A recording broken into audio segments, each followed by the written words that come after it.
அனைவருக்கும் நெஞ்சார்ந்த வணக்கம்.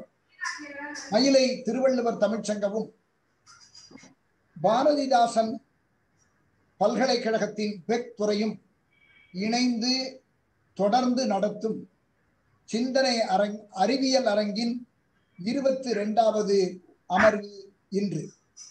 இந்த அமர்வு திருவள்ளுவர் வாழ்த்தோடு இனிதே தொடங்குகின்றது. திருவள்ளுவர் வாழ்த்தினை இசைக்க வருமாறு இசை கலைஞர் செல்வி சிவன்யா சுப்பு அவர்களை அன்போடு வேண்டுகிறோம்.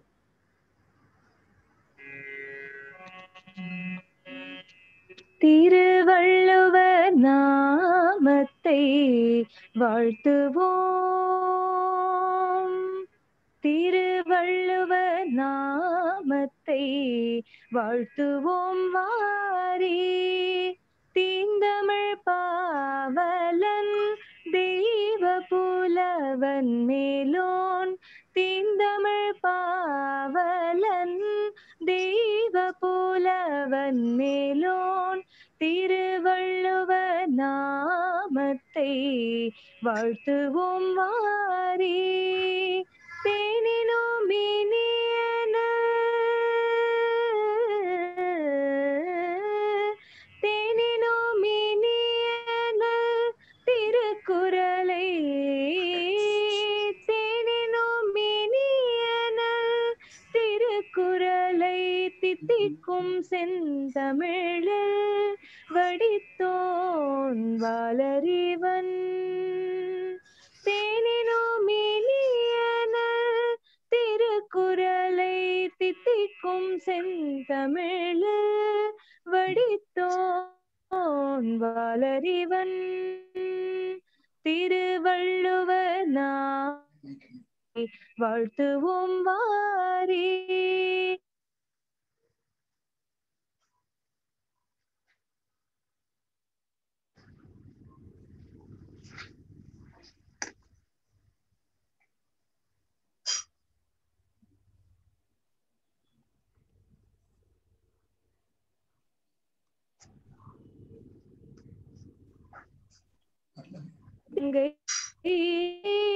போதித்தவன் பெரியோன்.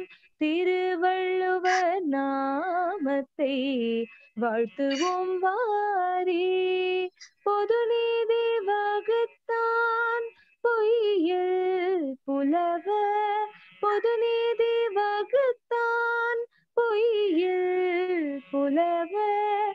பொல்லாத குலத்திற்கொரு நீதியை சாடியவன் சான்றோன். பொல்லாத குலத்திற்கொரு நீதியை சாடியவன் சான்றோன். திருவள்ளுவர் நாமத்தை வாழ்த்துவோம் வாரி. கல்வியை கண்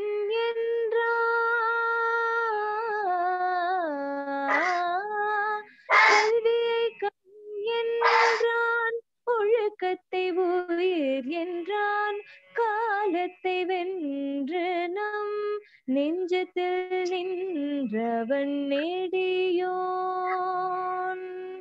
காலத்தை வென்று நம் நெஞ்சத்தில் நின்றவன் நெடியோன். திருவள்ளுவர் நாமத்தை வாழ்த்துவோம் வாரி. வாழ்த்துவோம் வாரி.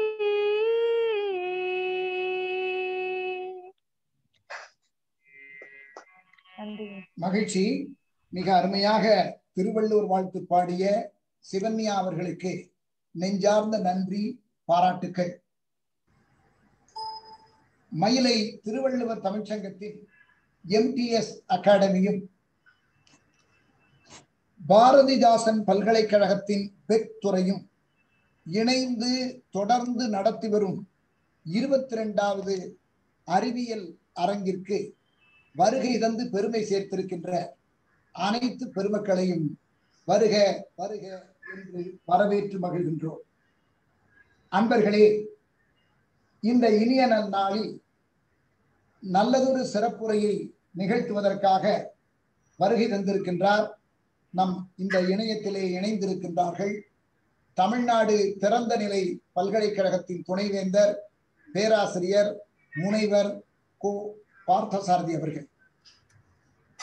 ஒரு சிறப்பு என்னவென்றால், முன்னர் பாரதிதாசன் பல்கலைக்கழகத்தில் அவர்தான் ஆண்டர்பிரினர்ஸ் டெவலப்மெண்ட் என்ற ஒரு துறையை நிறுவி அங்கு பல ஆண்டுகள் பணி செய்து அனுபவம் பெற்றவர். அத்தகைய பெருமகனார் இப்பொழுது துணைவேந்தராக தமிழ்நாடு திறந்த நிலை பல்கலைக்கழகத்தில் இருக்கின்றார்கள். அவர்கள் development, promotion of skill development among the youth, இளைஞர்களிடையே திறன் மேம்பாட்டினை வளர்ப்பது எப்படி, அதற்கான வழிமுறைகள் என்னென்ன, உத்திகள் என்னென்ன என்பதை பற்றியெல்லாம் மிகச் சிறந்தது ஒரு சிறப்புரையை நிகழ்த்தி இருக்கின்றார்கள். அன்னாரை நாம் அனைவரும் வருக வருக என கரவொலி எழுப்பி வரவேற்று மகிழ்வோம். அன்பர்களே, இந்த நிகழ்விற்கு தலைமையேற்று பெருமை செய்ய இருக்கின்றார் தமிழ்நாடு கல்வியியல் கல்லூரியினுடைய முன்னாள் துணைவேந்தர் பேராசிரியர் கே விஸ்வநாதன் அவர்கள். அவர்களையும் நம் அனைவரின் சார்பிலும் வருக வருக என வரவேற்று மகிழ்வோம். இந்த இனிய நல் நிகழ்விலே இன்றைய சிறப்பு விருந்தினரை அறிமுகம் செய்ய வருகை தந்திருக்கின்றார் பாரதிதாசன் பல்கலைக்கழகத்தினுடைய, அதாவது ஹெச்ஆர்டி மனிதவள மேம்பாட்டுத்துறை இயக்ககத்தினுடைய இயக்குனர் பேராசிரியர் முனைவர் செந்தில்நாதன் அவர்கள் வருகை தந்திருக்கிறார்கள். அவர்களை நாம் அனைவரும் கரவொலி எழுப்பி வரவேற்று மகிழ்வோம். அதே போன்று இந்த நிகழ்விலே நன்றி நவில இருக்கின்றார்கள் பாரதிதாசன் பல்கலைக்கழகத்தினுடைய வெக்துறையினுடைய இணையதள ஒருங்கிணைப்பாளர் பேராசிரியர் நடராஜமூர்த்தி அவர்கள். அவர்களை வருக வருக என வரவேற்று மகிழ்வோம். இன்றைய நிகழ்வில் ஒரு சிறப்பு, துணைவேந்தர் அவர்கள் தமிழ்நாடு திறந்தநிலை பல்கலைக்கழக துணைவேந்தர் வந்திருக்கும் பொழுது அவர்கள் பதிவாளர் இருக்க வேண்டாமா? அவர்கள் பதிவாளரும் நம் நிகழ்ச்சியிலே இணைந்திருக்கின்றார்கள். பேராசிரியர் முனைவர் ரத்னகுமார் அவர்கள். அது மட்டுமல்ல, அணுவியல் அறிஞர் கோபாலன் அவர்கள் வந்திருக்கின்றார்கள். கலைமாமணி வாசுகி கண்ணப்பன் அவர்கள் இருக்கின்றார்கள். வானொலியிலிருந்து புஷ்பம் பிரைட் அவர்கள் இருக்கின்றார்கள். முனைவர், இன்னொரு அன்பருடைய பெயர் முழுமையாக முனைவரை எடுத்து பெயரை போட்டால் யார் என்று தெரிந்து கொள்வோம். அப்புறம் சத்யநாராயணா, இப்படி பல அன்பர்கள் இருக்கின்றார்கள். மாணவ செல்வங்கள் பல கேட்டுக் கொண்டிருக்கிறார்கள். ஆக இந்த நிகழ்ச்சியை இல்லத்திலிருந்தும் அவரவர் இடங்களில் இருந்தும் கேட்டுக்கொண்டிருக்கின்ற அனைத்து அன்பு நெஞ்சங்களையும் வருக வருக என்று வரவேற்று மகிழ்கிறோம். இப்பொழுது இந்த நிகழ்ச்சியிலே நம்முடைய சிறப்பு விருந்தினர், இன்றைய சிறப்பு சொற்பொழிவாளர் தமிழ்நாடு திறந்த நிலை பல்கலைக்கழகத்தினுடைய துணைவேந்தர் பேராசிரியர் முனைவர் கோ பார்த்தசாரதி அவர்களை அறிமுகம் செய்து உரையாற்றுமாறு பாரதிதாசன் பல்கலைக்கழகத்தினுடைய மனிதவள மேம்பாட்டு துறையினுடைய இயக்குனர் பேராசிரியர் முனைவர் செந்தில்நாதன் அவர்களை அன்போடு வேண்டுகிறேன்.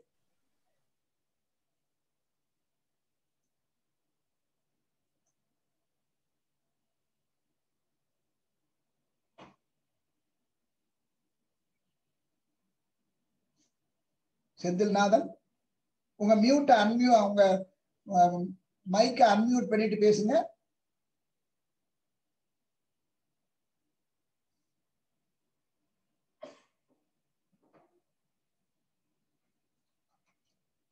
செந்தில்நாதன் ஐயா, உங்க மைக்கை அன்மியூட் பண்ணிட்டு பேசிருங்க.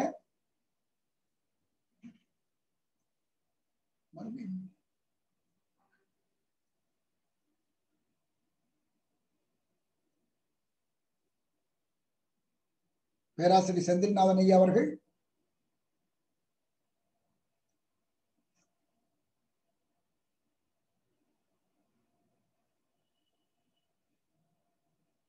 என்னாச்சு?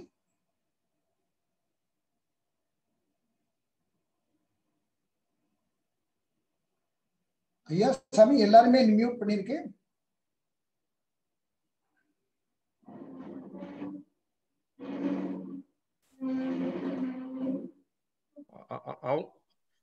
அவங்க அன்மியூட் பண்ணிக்கலாம். செந்தில்நாதன் அவர்களே அன்மியூட் பண்ணிட்டு பேசுங்க. பேராசிரியர் செந்தில்நாதன் இருந்தாருங்க.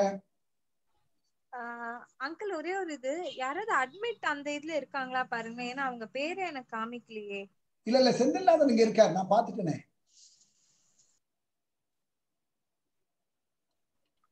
யாரும் வெயிட் பண்றாங்களா? இவர் வேற வரணும், விஸ்வநாதன் ஐயா வரணும்.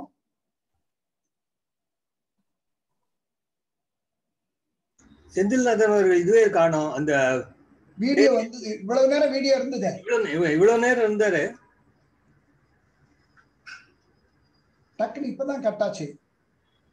பார்த்தசாரதி ஐயா அவர்கள் துணைவேந்தர் இருக்காங்கல்ல,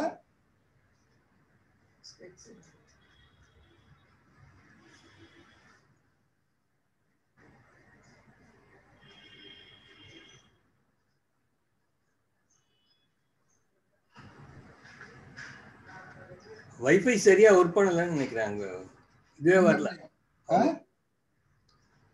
படமும் வரல, அந்த ஐகான் வரல. எதுங்க ஐகான் வரணும் இல்லையா? அவன் அந்த அந்த ஐகான் கூட வரல வருது. இத்தனை நாள் இருந்தது, இப்பதான் போச்சு. இவ்வளவு நேரம் இருந்தாரு. ஆமா ஆமா, இதுல இந்த மாதிரி துணைவேந்தர் இல்லையே. துணைவேந்தர் பார்த்தசாரதி அவர்கள் இருக்காங்களா? ஐயாசாமி லைன் கிடைக்குதா உங்களுக்கு? ஐயாசாமி லைன்ல தான் இருக்கேன்.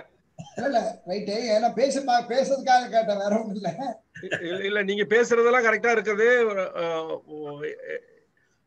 அவங்க இல்ல, செந்தில்நாதன் இல்ல. திரும்ப பெங்களூர்ல இருந்து கந்தசாமி, பேராசிரியர் கந்தசாமி அவர்கள் வந்திருக்கிறார்கள். வருக, வணக்கம். நிகழ்ச்சியில இணைந்திருக்க அன்பே சிவம் கந்தசாமி, பேராசிரியர் கந்தசாமி அவர்களுக்கு வணக்கம். பிசிக்ஸ் ப்ரொஃபசர் கந்தசாமி அவர்களே வருக, வணக்கம். கந்தசாமி அன்மியூட் பண்ணிட்டு நீங்க வணக்கம் சொல்லலாம். உங்க மைக்கை அன்மியூட் பண்ணிட்டு பேசுங்க ஐயா. பேராசிரியர் கந்தசாமி அவர்களே, உங்க மைக்கை அன்மியூட் பண்ணிட்டு பேசுங்க.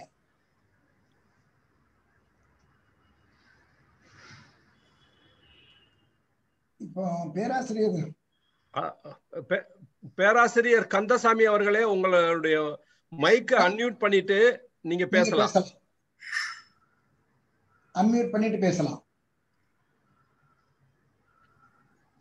அதே மாதிரி என்ன இன்று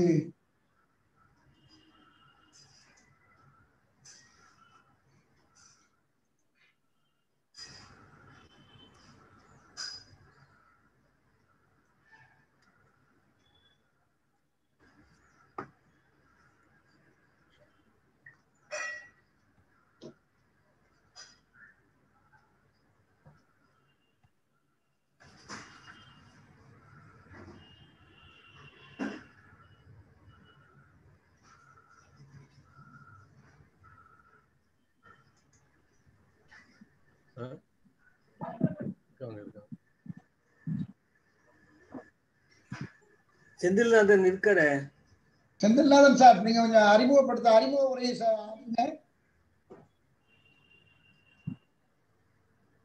செந்தில்நாதன் ஐயா, பேராசிரியர் செந்தில்நாதன், கைண்ட்லி இன்ட்ரோடியூஸ் அவர் வைஸ் சான்சலர் இmmediately. வீடியோ இருக்கு, ஆடியோ வரல வருது.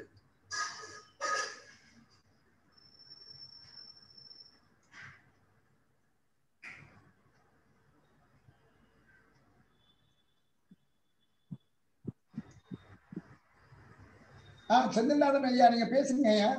நடராஜன் வந்தாச்சு. செந்தில்நாதன் ஐயா, நீங்க பேராசிரியர் பார்த்தசாரதி அவர்களை பற்றி உங்களுடைய அறிமுக உரையை நிகழ்த்துங்க. வந்துட்டீங்க, வணக்கம். நடராஜமூர்த்தி வணக்கம். Doctor Senthilnathan.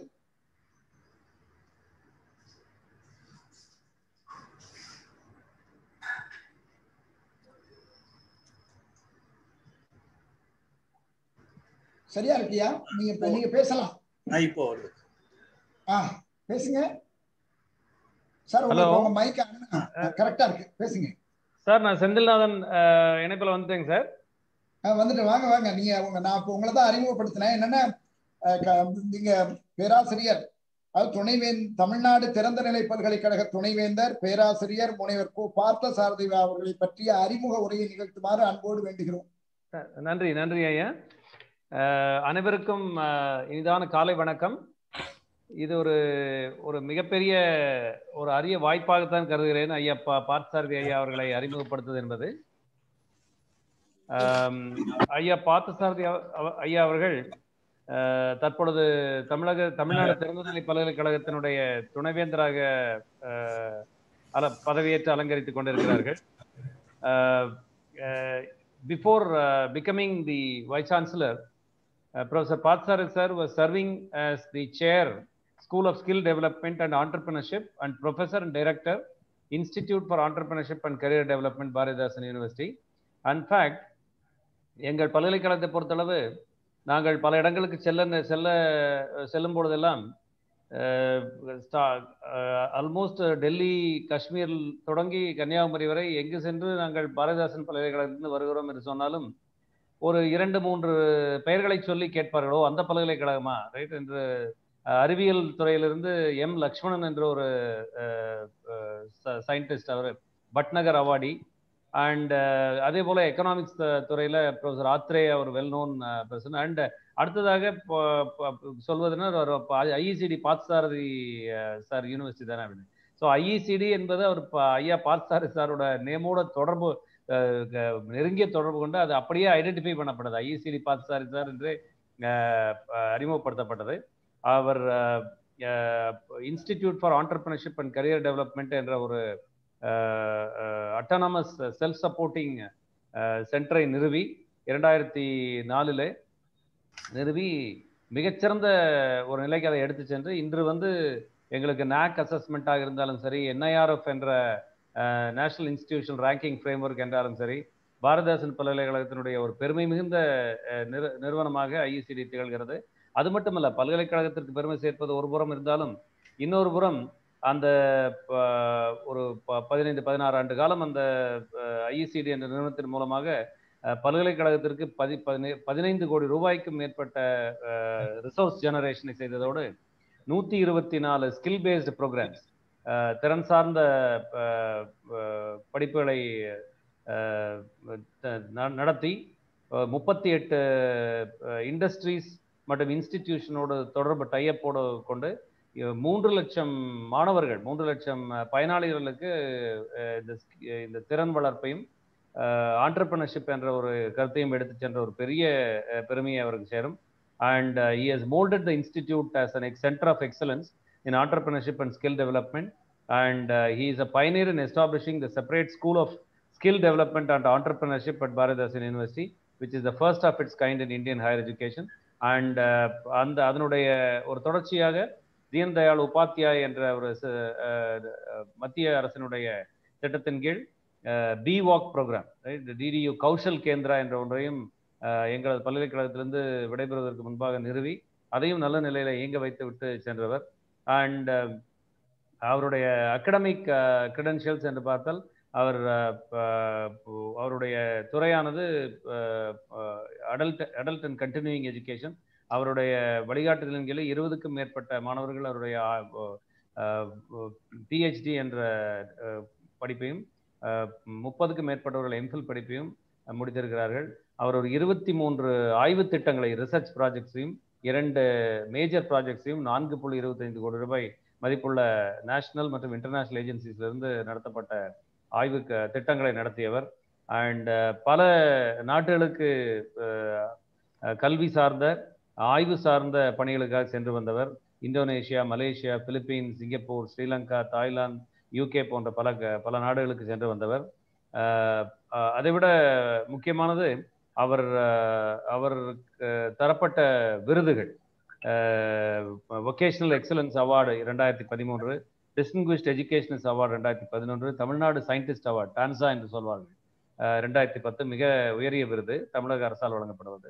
Excellency in the academics award 2010, best social service award 2009, international fellow of adult life long education 2018, best teacher award 2018, NLM UNESCO award in 2014, Dr. Malcolm Adiseshaya Emerald Award, another outstanding award for social science research, and Bharat Gaurav Award, Dr. Malcolm Adiseshaya Award 2ஆம் முறையாக 1998ஆம் ஆண்டு, and Outstanding Individual of the Year Award 1993.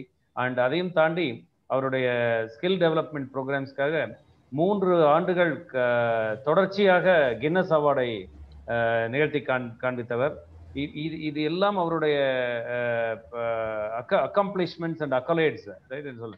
அதை விட முக்கியமானது அவர் ஒரு மிகச்சிறந்த human being, and very very down to earth, right. நான் அவரோடு நெருங்கி பழகிய வாய்ப்பு அவருடைய பணியினுடைய கடைசி 2-3 ஆண்டுகள் அவர் இந்த மனிதவள மேம்பாட்டு மையத்தினுடைய இயக்குநராக இருக்கும் பொழுது நானும் நண்பர் நடராஜமூர்த்தி ஆகியோரெல்லாம் நாங்கள் ஒருங்கிணைப்பாளராக பணியாற்றுவது வாய்ப்பு கிடைத்தது.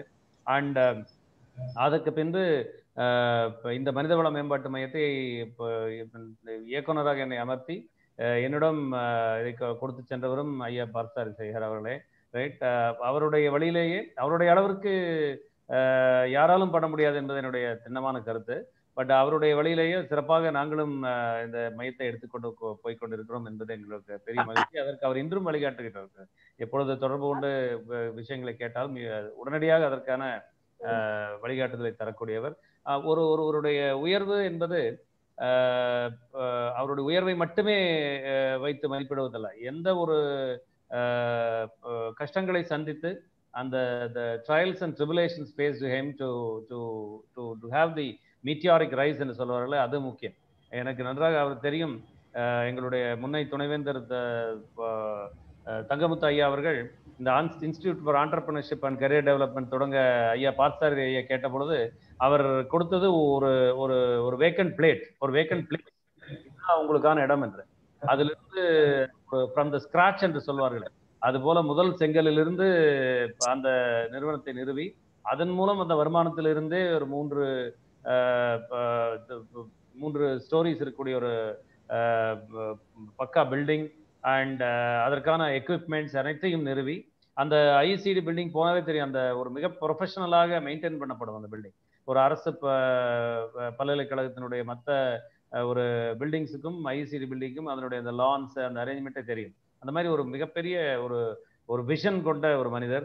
அண்ட் அவரோடு நம்ம நெருங்கி பழகும் போது பல விஷயங்கள் அவர் ஷேர் செய்வார். எப்படின்னா அவருடைய ஒர்க் ஸ்டைலே பார்த்தீங்கன்னா காலையில் ஒரு 4:45 மணிக்கு எழுந்து அவர் என்னென்ன பணிகளை செய்ய வேண்டும் என்பதை திட்டமிட்டு விடுவார். எல்லாமே ஒரு ஸ்கிரிப்ளிங் பேட்ல எழுதி அதை கொண்டு வந்து அந்தந்த வேலைகளை அவர் குணமாக கொடுத்து அதை செய்து முடித்துவிட்டு அவர் அன்று திட்டமிட்ட வேலைகளை செய்து முடித்த பின்புதான் அவர் அலுவலகத்திலிருந்து அவருடைய வண்டி கிளம்பும்.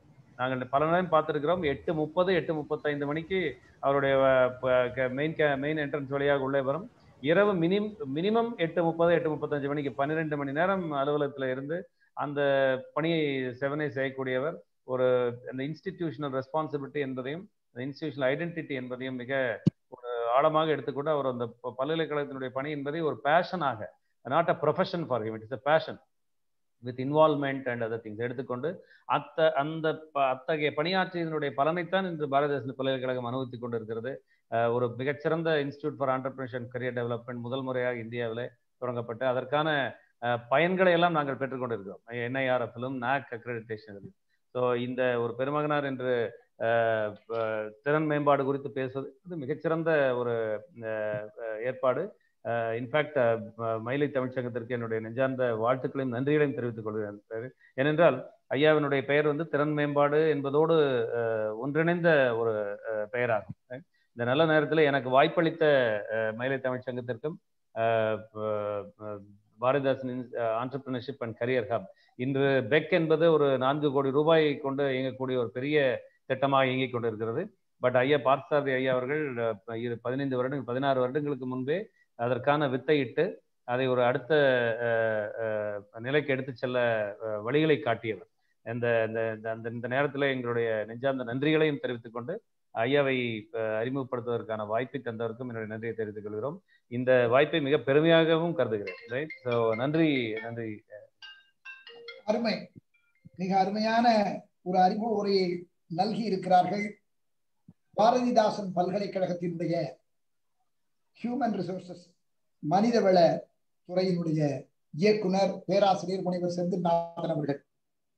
அதாவது அறிமுகம் செய்வர் நம் நிகழ்ச்சிக்காக, ஆனால் அவர் பலருக்கும் அறிந்த பல்கலை செல்வர், பல்கலை வித்தகர், கல்வி நெறி செம்மல், பேராசிரியர் கு பார்த்தசாரதி அவர்கள். அதுவும் தமிழ்நாடு திறந்தநிலை பல்கலைக்கழகத்தில் பல்வேறு மாற்றங்களை எல்லாம் ஒரு புக்கு கொடுக்க யாரும் தயவு செய்து போனை அன்மியூட் பண்ணிட்டு. Vijayalakshmi ma'am sir, Vijayalakshmi ma'am அவங்களை மியூட் பண்ண சொல்லுங்க சார். சார் நான் Vijayalakshmi ma'am please mute your phone. Right, Manonmani வந்துட்டீங்க. இப்பொழுது தமிழ்நாடு திறந்தநிலை பல்கலைக்கழக துணைவேந்தர் பேராசிரியர் கு பார்த்தசாரதி அவர்களை அன்போடு வேண்டுகிறோம் சிறப்புரையை வழங்கி அனுப்புமாறு அனைவர் சார்பிலும். அன்மியூட் பண்ணிட்டு பேசாருங்க. மைக் அன்மியூட் பண்ணுங்க சார். ஹோஸ்ட் கூட மியூட் பண்ணிடலாம் சார். அவங்க கவனிக்காம இருக்காங்க. ஹோஸ்டா இருக்கிறவங்க அவங்கள மியூட் பண்ண முடியும் சார். இல்ல பண்ணிடலாமா? நீங்க நான் இப்ப உங்களுக்கு கோ ஹோஸ்டா போட்டு பண்ணிடுறீங்களா? சரி, ஓகே, கொடுங்க சார்.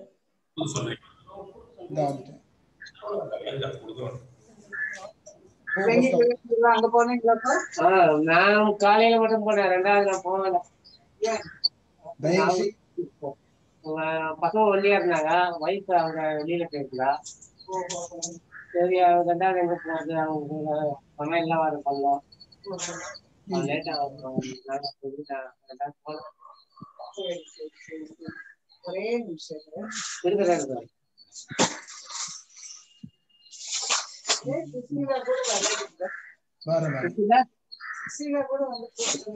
கொஞ்சம் பேசாம இருங்களா? யாரும்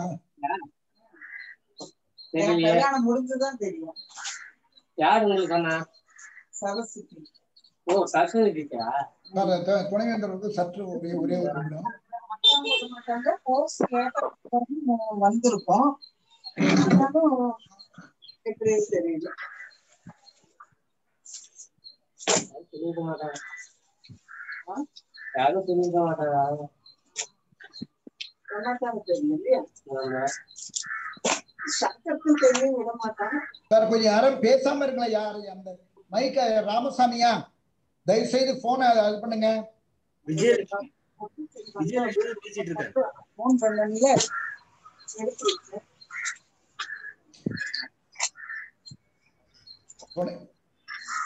துணைவேந்தர் அவர்களை நீங்க தொடங்குங்க. மன்னிக்கணும் தவறுக்கு. கவர்ல போட்டு வச்சீங்களா? சரியா ஐயா செய்யோன் ஐயா, நீங்கள் ஹோஸ்டா இருக்கிறவங்க அதை அவங்கள மியூட் பண்ணலாங்க. இது பண்றேன் வரேன்.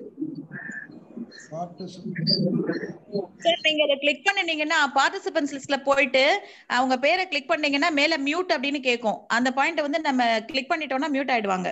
எஸ், வரேன். போன் பண்ண சொல்லுவாங்க.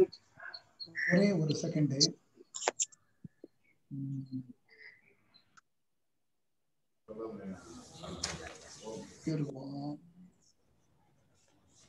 அனைவருக்கும் அன்பான காலை வணக்கங்கள்.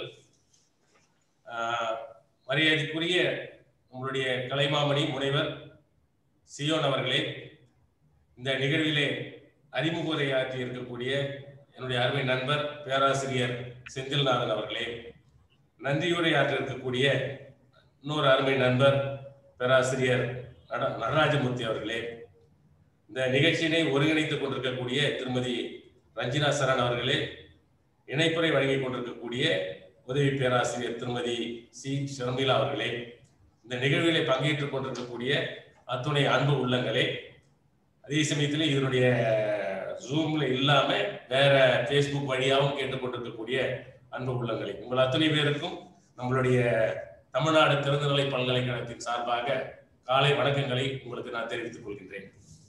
முதலில் எனக்கு இந்த வாய்ப்பை நல்கிய நம்மளுடைய இரு நிறுவனங்கள், அதாவது MTS academy Chennai and then BCH Bharathidasan பல்கலைக்கழகம், 2 பேரும் சேர்ந்து நடத்தக்கூடிய அறிவியல் அரங்கம், அதாவது 22வது அரங்கம் இது. அதில் எனக்கு வாய்ப்பு கொடுத்தமைக்கு நன்றியை தெரிவித்துக் கொள்கின்றேன். அதுக்கடுத்து எனக்கு பேசுமாறு கேட்டுக்கொண்டது இளைஞர்களுக்கான திறன் மேம்பாடு என்று சொல்லக்கூடிய ஒரு விஷயத்தை பேச சொல்லி இருக்கிறார்கள். குடும்ப பேசுகின்ற பொழுதே ஒரு பவர் பாயிண்ட் பிரசன்டேஷன் இருந்தால் நல்லதுன்னு சொல்லி நம்மளுடைய கலைமாமணி சியோன் அவர்கள் கேட்டுக்கொண்டார்கள். அதுபடி பவர் பாயிண்ட் பிரசன்டேஷன் உள்ளுக்குள்ள இருக்கு. அதனால ஸ்கிரீன் ஷேர் பண்றதுக்கு வாய்ப்பு கொடுத்துட்டாங்கன்னாக்கா பவர் பாயிண்ட்டையும் நீங்க சேர்ந்து பார்க்கலாம் என்னோட பிரசன்டேஷனோட சேர்ந்து. அதனால ஸ்கிரீன் ஷேர் பண்ண சொல்லுங்க உங்க ஹோஸ்ட்ல இருந்து. பண்ணுங்க sir. You can share now.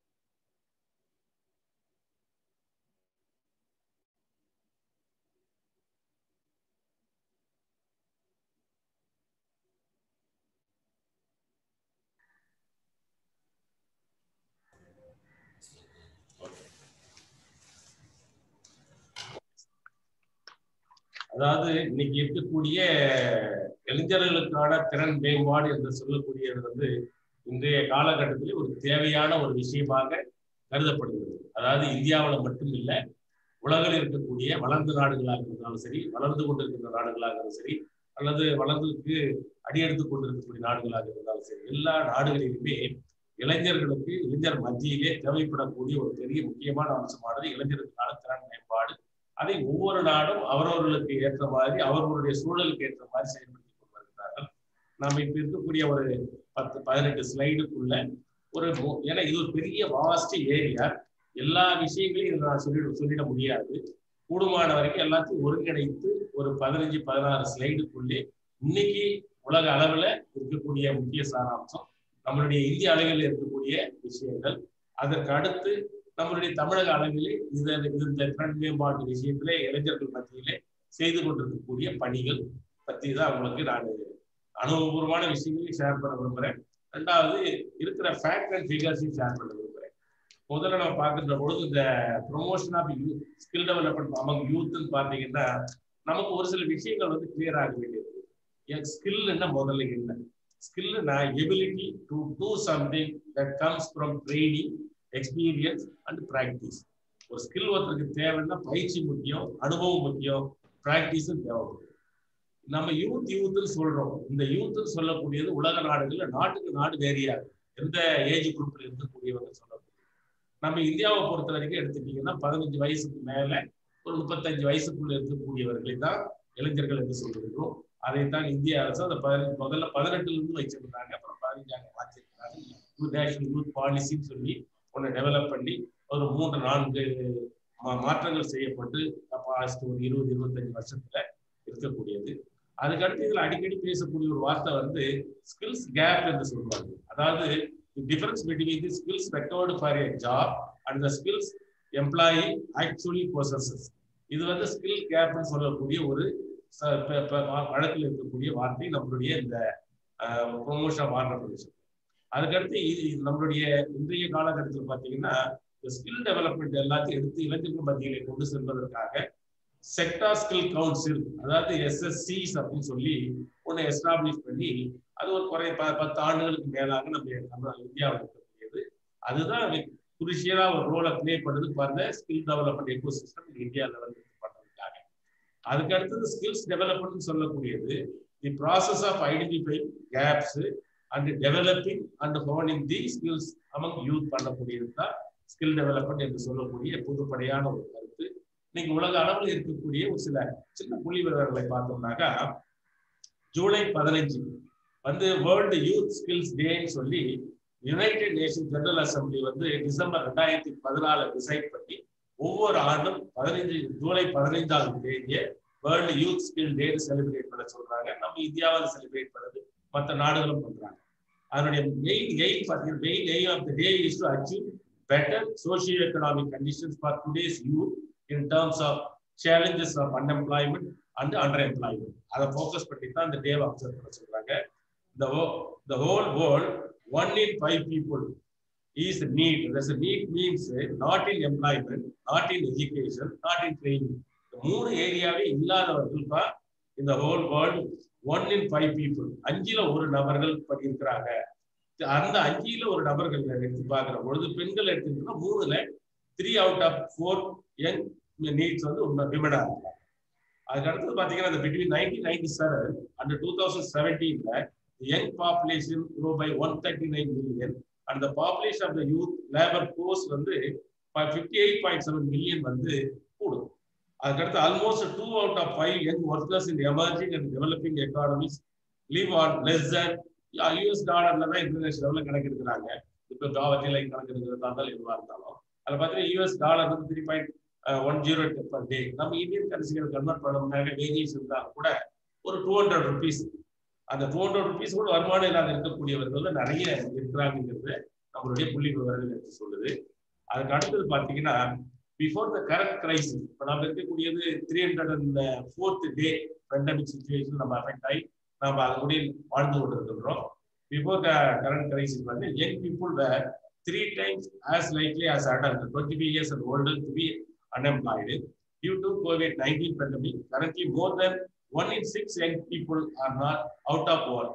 பார்த்தீங்கன்னு சொன்னா அவ்வளவு பேர் அன்எம்ப்ளாய்மெண்ட் ப்ராப்ளம் வந்து இன்க்ரீஸ் ஆகிட்டே இருக்கு. அதுக்கு அடுத்தது வந்து technical and vocational training education and training அதாவது டிவிஇடி அப்படின்னு சொல்லக்கூடிய இன்ஸ்டிடியூஷன்ஸ் வந்து alarming the vitality of the skills development. இது இன்டர்நேஷனல் லெவலில் சொல்லக்கூடிய சமாச்சாரம். For more then 100 years, blending distance learning with practical skills development has proved effective in TVET. அது வந்து நம்ம இந்தியா மட்டும் இல்லை, உலக நாடுகளில் கூட த்ரூ டிஸ்டன்ஸ் எஜுகேஷன் மூலமாக கூட இந்த ஸ்கில் டெவலப்மெண்ட் ப்ரோக்ராமை பல ஆண்டு காலங்களாக செயல்படுத்தி கொண்டு வருகிறாங்க. அதற்கு அடுத்து பார்த்தோம்னாக்கா வேர்ல்டு லெவல்ல before the 2 times this is a small scenario that is related to the World Youth Skill Development 2020 key facts. When we move on to the India, India's domestic dividend பார்த்தீங்கன்னாக்கா India is world's youngest country with average age group of 29 years. உலக நாடுகளிலேயே ஒரு காலத்துல சைனால தான் இருந்தது young age group வந்து நிறைய இருந்தாங்க, யங் யூத் சேனலைஸ் பண்ணிருக்காங்க. இன்னைக்கு வந்து 29 years அந்த ஆவரேஜா இருக்கக்கூடிய ஏஜ் குரூப்ல வந்து ஹையஸ்ட் பாப்புலேஷன் வந்து இந்தியாவில தான் இருக்கு. அதனாலதான் we have to channelize the entire youth for the productive youth-ஆ மாற்றணும். அவங்கள வந்து சோஷியோ எக்கனாமிக் டெவலப்மெண்ட்ல அவங்க பங்கெடுக்கிற மாதிரி செய்யணும். அவங்களுடைய வளர்ச்சி நல்லா இருந்ததுன்னா, ஒரு நாட்டோட வளர்ச்சி நல்லா இருந்ததுன்னா தான் எல்லா பாலிசி டாக்குமெண்ட்லயும் directly and indirectly both the central government and the state government வந்து ஹைலைட் பண்ணிட்டு இருக்காங்க time to time. 64% of the India's population to be in the age group of 15 to 59 years in 2026 ஆண்டு நம்ம நெருங்குகின்ற பொழுது 64% ஆஃப் த பீப்புள் வந்து 15 வயசுல இருந்து 59 வயசுக்குள்ளதான் இருப்பாங்கிற ஒரு ஸ்டாட்டிஸ்டிக்ஸ் ப்ரெடிக்ஷன் சொல்றாங்க. அதுக்கு அடுத்து 1.5 crore youth join job market every year. நம்ம இந்தியாவை பொறுத்த வரைக்கும் ஒவ்வொரு ஆண்டும் குறைந்தபட்சம் 1.5 கோடி பேர் ஜாப் மார்க்கெட்ல வராங்க. Unorganised sector, organised sector, education sector, பல செக்டார்ல உள்ளுக்குள்ள வராங்க. ஆனா அதுல வந்து பாத்தீங்கன்னா எவ்வளவு பேர் அந்த ஜாபுக்கு ட்ரெயின் ஆகி சூட் ஆகிற மாதிரி வராங்கன்னா அவுட் ஆஃப் 1.5 crore பாத்தீங்கன்னா ஒன்லி 2% தான் கெட் ட்ரெயின்டு, அவங்க ட்ரெயின் ஆகி உள்ள வராங்க. வந்ததுக்கு அப்புறம் என்ன பண்றது, some of the institution, some of the organisation, some of the companies வந்து giving them the free service, in service, அது மாதிரியான ட்ரைனிங் எல்லாம் கொடுத்து அவங்கள சூட்டபுளா கன்வெர்ட் பண்ணிக்கிறாங்க. அப்படி பண்ணாம போனாங்க வெளியில திருமணம் பண்ணி வெளியே வந்துடுறாங்க. அதுக்கு அடுத்து பாத்தீங்கன்னாக்கா நம்ம இந்தியாவை பொறுத்த வரைக்கும் இந்த skill development in India was launched in July 2015. ஏர்லியரா national skill development corporation, national skill development authority அந்த மாதிரியான கான்செப்ட்ல மோர் தென் 15 years கிட்டத்தட்ட அதை ஆரம்பிச்சு ஸ்லோ டவுன் பண்ணி வந்துட்டு இருந்தது. கடைசியில 2015ல separate ministry called skill development and entrepreneurship ஒரு மினிஸ்ட்ரியே மோடிஜி கவர்மெண்ட் ஆரம்பிச்சாங்க. அந்த தனியா ஆண்டர்பிரினர்ஷிப் ஸ்கில் டெவலப்மெண்ட்டுக்காக பாலிசியை உருவாக்குறாங்க. பாலிசி உருவாக்குறதுக்கு அப்புறம் ஸ்கில் டெவலப்மெண்ட் இந்தியாவில் வந்து ஜூலை 2015 இருந்து கொஞ்சம் விகரஸா இன்டென்சிவா லான்ச் பண்ணி இந்த ப்ரோக்ராமை நடத்திக்கிட்டு இருக்காங்க. அதுக்கு அடுத்தது பாத்தீங்கன்னு சொன்னாக்கா the Skill India offers courses across 40 sectors. அதாவது பாத்தீங்கன்னா நிறைய செக்டார், அக்ரிகல்ச்சர்ல, எலக்ட்ரிக்கல்ல, எலக்ட்ரானிக்ல, ஐடில, ஐடிஎஸ்ல, ஸ்கில் டெவலப்மெண்ட்ல, மெடிசன்ல, அக்குபஞ்சர்ல, you can list on so many sectors, almost 40 sectorsல நம்மளுடைய national skill quality framework சொல்லக்கூடிய அமைப்பு national skill development corporation connect ஆன ஒன்று. அது மூலமா அவ்வளவு செக்டார்ஸ்லயும் நமக்கு skill development training programme education institutions மூலமாகவும் கம்பெனிகள் மூலமாகவும் இதுக்குன்னு ஐடென்டிஃபை பண்ணி எடுத்து பண்ணக்கூடிய நிறுவனங்கள் மூலமாக நமக்கு நடத்திக்கிட்டு இருக்காங்க. அதுக்கப்புறம் essence for focus skill development எடுத்து பார்த்தோம்னு சொன்னா பாப்புலேஷன் வந்து set to rise 1.3 million by 2020. Almost அதை நம்ம பண்ணிட்டோம். Out of which 62% are in the working age group. Working age குரூப்ல இருக்கக்கூடியது 62%. அதுக்கப்புறம் about 12 million persons are expected to join the workforce every year. This trend is expected to continue till 2040. இதே trend தான் இந்தியாவை பொறுத்த வரைக்கும் நீடிச்சுட்டே இருக்கும் அப்படிங்கிறது. அதுக்கடுத்து இந்தியாஸ் அன்எம்ப்ளாய்மெண்ட் ரேட் இருக்கு இல்லையா, வாசட்டு 45 year high as of 6.1%. இது 2018 எடுத்த ஸ்டாட்டிஸ்டிக்ஸ். இப்போ 2020 எடுத்தீங்கன்னா 6.1ங்கிறது 7 கிராஸ் பண்ணியிருக்கோம். But we can exact data is not available with us. And then every year around 28 million euros gets added to Indian workforce. ஒவ்வொரு ஆண்டும் 28 million to 30 million நம்மளுடைய work போர்ஸ்ல add ஆகிட்டே தான் இருக்காங்க இந்தியாவை பொறுத்த வரைக்கும். Due to the COVID-19 pandemic பார்த்தீங்கன்னா currently more than 1 in 6 young people are out of work already. Pilot பண்ணி காமிச்சேன். அதுக்கு அடுத்ததுல மேஜரா இருக்கக்கூடிய ஒரு ஏரியான்னு பார்த்தீங்கன்னா அந்த ஸ்கில் கேப் அப்படின்னு சொல்லக்கூடிய ஒரு மேஜர் ஏரியா.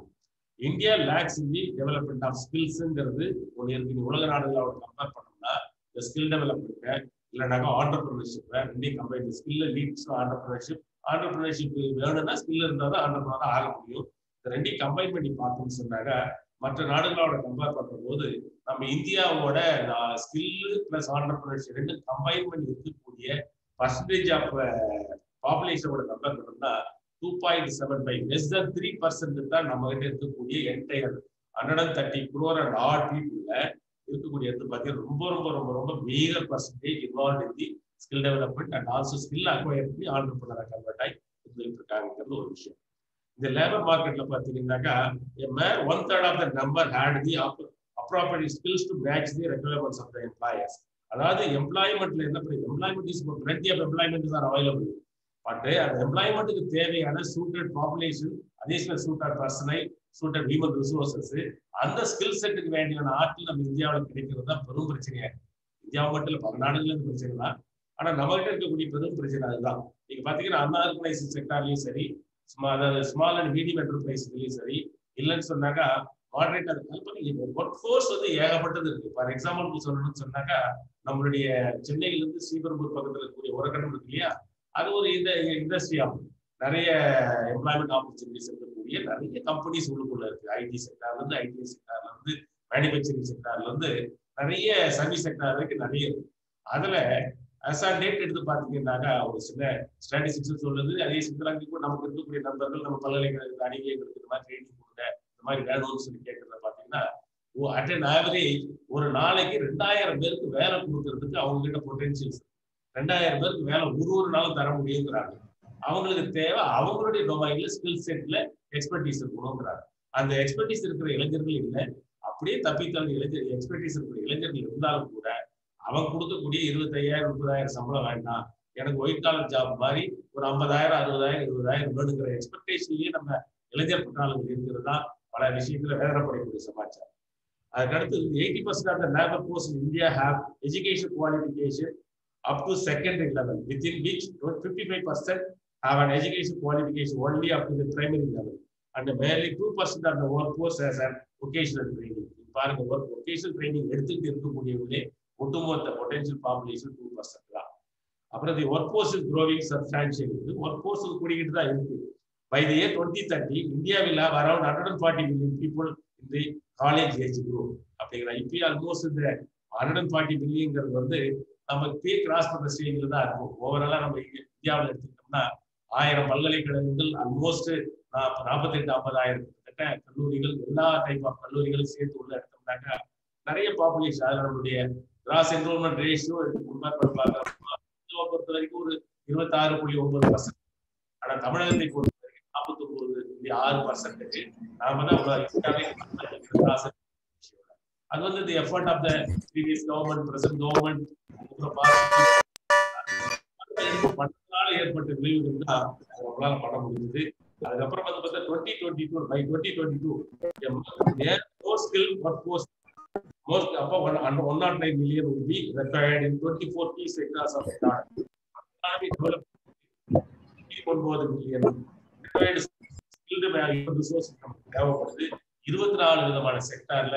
அதுல மேஜரா எடுத்து பார்த்துன்னு சொன்னாங்க அக்ரிகல்ச்சர் செக்டாருக்கும் மேனுஃபேக்சரிங் செக்டாருக்கும் ஐடிஎஸ் செக்டாருக்கும் ஏகப்பட்ட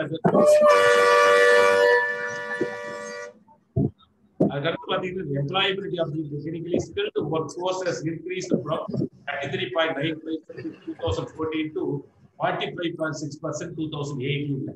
அதுவே இப்போ 2020 எடுத்தீங்கன்னா nearly 50% டச் பண்ணிருக்கோம். ஒரு நட்ஷல்ல நீங்க எடுத்து பாத்தீங்கன்னா குரோவிங் ஸ்கில் கேப் என்ன மாதிரி இருக்குன்னு பாத்தீங்கன்னா உங்களுக்கு தெரியும். அதாவது இதுல இன்ஃப்ராஸ்ட்ரக்சர் செக்டார் எடுத்தீங்கன்னா 103 மில்லியன் ஸ்கில் கேப் இருக்கு அவ்வளவு இருக்கு. Plus auto and auto components பாத்தீங்கன்னா 35 மில்லியன். பில்டிங் அண்ட் கன்ஸ்ட்ரக்ஷன்ல வந்து 33 மில்லியன். அதுக்கு டெக்ஸ்டைல்ஸ் அண்ட் க்ளோத்திங்ல பாத்தீங்கன்னா 26.2 மில்லியன். அதுக்கு டிரான்ஸ்போர்ட் அண்ட் லாஜிஸ்டிக்ஸ்ல பாத்தீங்கன்னா 7.7 மில்லியன். அதுக்கு அடுத்தது ஆர்கனைஸ்டு ரீட்டைல்ல பாத்தீங்கன்னா 17.3 மில்லியன். ரியல் எஸ்டேட் சர்வீஸ்ல வந்து 14 மில்லியன். ஹெல்த் கேர்ல வந்து 12.7 மில்லியன். ஃபுட் ப்ராசஸிங்ல 9.3 million. Education and skill development சர்வீஸுக்கு பாருங்க அந்த ஏரியாவே 5.8 மில்லியன். நமக்கு க்ரோவிங் ஸ்கில் கேப் இருக்குதுங்கிறத லேட்டஸ்ட் ஸ்டாட்டிஸ்டிக்ஸோ மற்ற புள்ளி விவரங்களை நமக்கு சொல்லுது. அதுக்கடுத்து sectoral demand for the skill India அப்படின்னு எடுத்து பார்த்தீங்கன்னு சொன்னா 10 sectors demand for 80% of the skilled labour நமக்கு தேவைப்படுது. அது எது பார்த்தீங்கன்னா பர்சன்டேஜ் வைஸ் டொமஸ்டிக் ஹெல்த் வீட்டு வேலைகளுக்கு செய்யறதுக்கு இப்போ நமக்கு ஆள் தேவைப்படுது. ஏஜ்டு பீப்புளை மெயின்டைன் பண்றதுக்கு ஆள் தேவைப்படுது.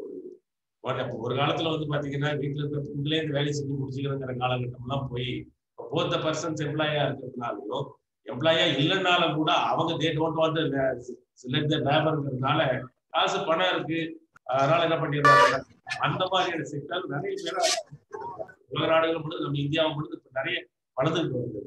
டொமஸ்டிக் ஹெல்த்ல 5%, பிரைவேட் செக்டார் சர்வீஸ்ல 5%, ஆல்பம் செக்டார்ல 6%, டெக்ஸ்டைல்ல 6%, டூரிசத்துல 6%, பர்னிச்சர் செக்டார்ல 7%, பியூட்டி ரிலேட்டட் ஏரியாவில் 10%, எவ்வளவு பாப்பா பியூட்டி ஏரியாவிலே 10%, டிரான்ஸ்போர்டேஷன்ல 10%, ரீட்டைல்ல 17%, பில்டிங் செக்டார்ல வந்து ஹையஸ்ட் 31%.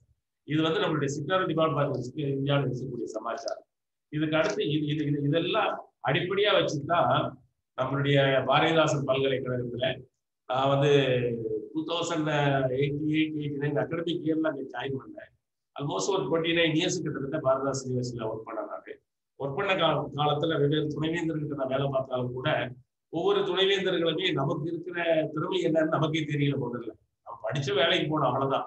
ஆனா நமக்கு ஒரு திறமை இருக்குது, இவருக்கு அந்த திறமையை பயன்படுத்தணும் டேப் பண்ணணும்னு சொல்லி ஒவ்வொரு துணைவேந்தரும் என்னோட திறமை இதுக்கு ஒவ்வொரு பொறுப்பா கொடுத்தாங்க. பல பொறுப்புகளை கொடுத்தாங்க. மாணவர்கள் ரிலேட்டடா இருக்கக்கூடிய ப்ரோக்ராம் மட்டுமே மேஜரா ஒரு 10 ஸ்கீம் கிட்டத்தட்ட கடந்த 28-29 ஆண்டுகள் நான் பல்கலைக்கழகத்துல பண்ணியிருக்கேன். NSF ஆரம்பிச்சது வந்து நேஷனல் சர்வீஸ் ஸ்கீம்ல ஆரம்பிச்சு கல்ச்சுரல் டெவலப்மெண்ட்ல ஆரம்பிச்சு அதுக்கு அடுத்து அப்படியே கண்டினியூ பண்ணி entrepreneurship, skill development, extension education, placement, அதுக்கு அடுத்தது வந்து என்வரான்மெண்டல் எஜுகேஷனு, கேம்பஸ் இனிஷியேட்டிவ், அப்புறம் ஆதிதிராவிட வெல்ஃபேர் ஸ்டூடெண்ட்ஸ்களுக்கு எல்லாருக்கும் பிளேஸ் அது ட்ரைனிங் அண்ட் டெவலப்மெண்ட்.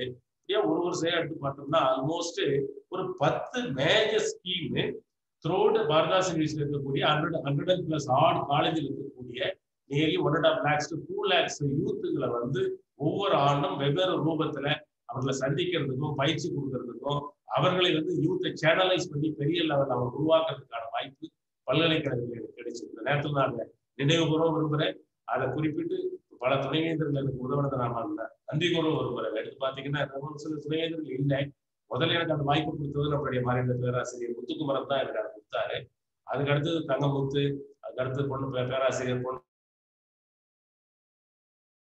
வைகோ, அதுக்கு அடுத்தது பாத்தீங்கன்னு சொன்னாங்க முத்தையா மாரியப்பன், முத்துக்கருப்பன், ஜெகதீசன் சொல்லி அப்புறம் டாக்டர் மீனா, அதுக்கு அடுத்து முத்துக்குமார் சொல்லி லைன் அப்படி துணைவேந்தருக்கு ஒரு பொறுப்பு கொடுத்துக்கிட்டே தான் இருந்தாங்க. பட் பேராசிரியர் தங்கமுத்து இருந்த காலத்துக்கு தான் என்னுடைய இருக்கக்கூடிய திறமைகளை எல்லாத்தையும் ஒருமுறைப்படுத்தி கம்ப்ளீட்டா ஒரு பெரிய லெவலில் ஒரு இன்ஸ்டிடியூட் ஆரம்பிக்கணும். ஸ்கில் டெவலப்மெண்ட்டுக்கு, ஆண்டர்பிரினர்ஷிப் டெவலப்மெண்ட்டுக்கு, இளைஞர்களை எல்லாத்தையும் வழி நடத்தி அவர்களை எல்லாத்தையும் ஒரு ஸ்கில் திறனையும் வளர்த்து அவர்கள் ஒரு தொழில் முனைவர்களா மாற்றணும். வேலையெல்லாம் தேடிட்டு இருக்க கூடாது, வேலையெல்லாம் கிடைக்கிறது கஷ்டம், அவங்களே சொந்த தொழில் ஆரம்பிக்கிறது அடிப்படையில கொடுத்தாரு. அதனுடைய அடிப்படையில தான் உருவாக்கப்பட்டது தான் institute for entrepreneurship and skill development சொல்லக்கூடிய ஒரு அமைப்பு. இன்னைக்கு பாரதிதாசன் பல்கலைக்கழகத்துல ராஜாமணி கேம்பஸ்ல 33,000 ஸ்கொயர் ஃபீட் கட்டடத்துல அது இருக்கு. அந்த கட்டடத்துக்கு 33,000 ஸ்கொயர் ஃபீட் அது ஏன்னா அறிமுகப்படுத்துகிறப்ப என்னை பத்தி கூடுதலாவே சொன்னார் நம்மளுடைய அறிமுக உரை நிகழ்த்திய போது. அது பார்த்தீங்கன்னா அவர் சொன்னதெல்லாம் ரியாலிட்டி, உண்மைதான், எதுவும் மாற்று கருத்தே இல்லை. ஒரு ஸ்கில், அதாவது ஒரு பல்கலைக்கழகத்துல ஒரு ஆசிரியராக இருந்துக்கிட்டு நாம கொடுக்கக்கூடிய பணிகளை எடுத்துருப்போம் பிரமாதமா திட்டமிட்டு நல்லா செஞ்சோம்னா ஒரு பல்கலைக்கழகத்தோட வளர்ச்சியை உலக அளவுக்கு கொண்டு போகலாம், தேசிய அளவுக்கு கொண்டு போகலாம், மாநில அளவுலையும் பெரிய அளவில் காட்டலாம். அதே சமயத்துல லட்சக்கணக்கான மாணவர்களுக்கு நல்ல வழிகாட்டும் முடியுங்கிறதுக்கு அது முன்னுதாரணமாக அமைச்சது. அப்ப அவர் கொடுத்தவர் கருத்துக்களையும் சொன்னார். அதனால நம்ம அதை வந்து institute for entrepreneurship and career டெவலப்மெண்ட்னு பிகின் பண்றப்ப அதுக்கு என்ன பேர் கொடுக்குறதுன்னு கூட பேர் தெரியணும். மாதிரி ஒரு இன்ஸ்டிடியூட் ஆரம்பிக்கணுங்கிற கான்செப்ட்ல தான் கொடுத்தாரு ஒர்க்கை. கொடுக்குறப்ப எனக்கு ஒர்க் கொடுக்குறப்ப வந்து பாத்தீங்கன்னா கட்டடம் கிடையாது, எந்த விதமான இடமும் கிடையாது, நான் உட்காந்து ஒர்க் பண்றதுக்கு உண்டான ஒரு மினிமம் ரெக்வயர்டு டேபிள் சேரும் கிடையாது, ஒரு அசிஸ்டன்ட்டும் மற்றெல்லாம் ஒண்ணு இல்லை. ஆனா நான் கொடுத்த பொறுப்பை எடுத்துக்கிட்டு துணைவேந்தர்கிட்ட சொன்னேன், சார் நீங்க வழிகாட்டுங்க, பிளஸ் எந்த விதமான ஒர்க் எடுத்து நான் பண்ணாலும் எனக்கு ஃபுல் லிபர்ட்டி கொடுங்க, இண்டிபெண்டன்ஸ் கொடுங்க, எனக்கு ஃபினான்சியல் பவர் கொடுங்க, ஃபங்க்ஷனல் அட்டானமி கொடுங்க. இல்லை நீயே உட்காந்து பாலிசி எழுதிட்டார். எல்லா பாலிசியும் உட்காந்து எழுதி அதுக்கப்புறம் அது முறைப்படி துணைவேந்தருடைய அனுமதி சிண்டிகேட்ல அப்ரூவ் ஆகி அதுக்கப்புறம் அதை நம்ம எடுத்து பண்றதுக்கு பண்ணோம்.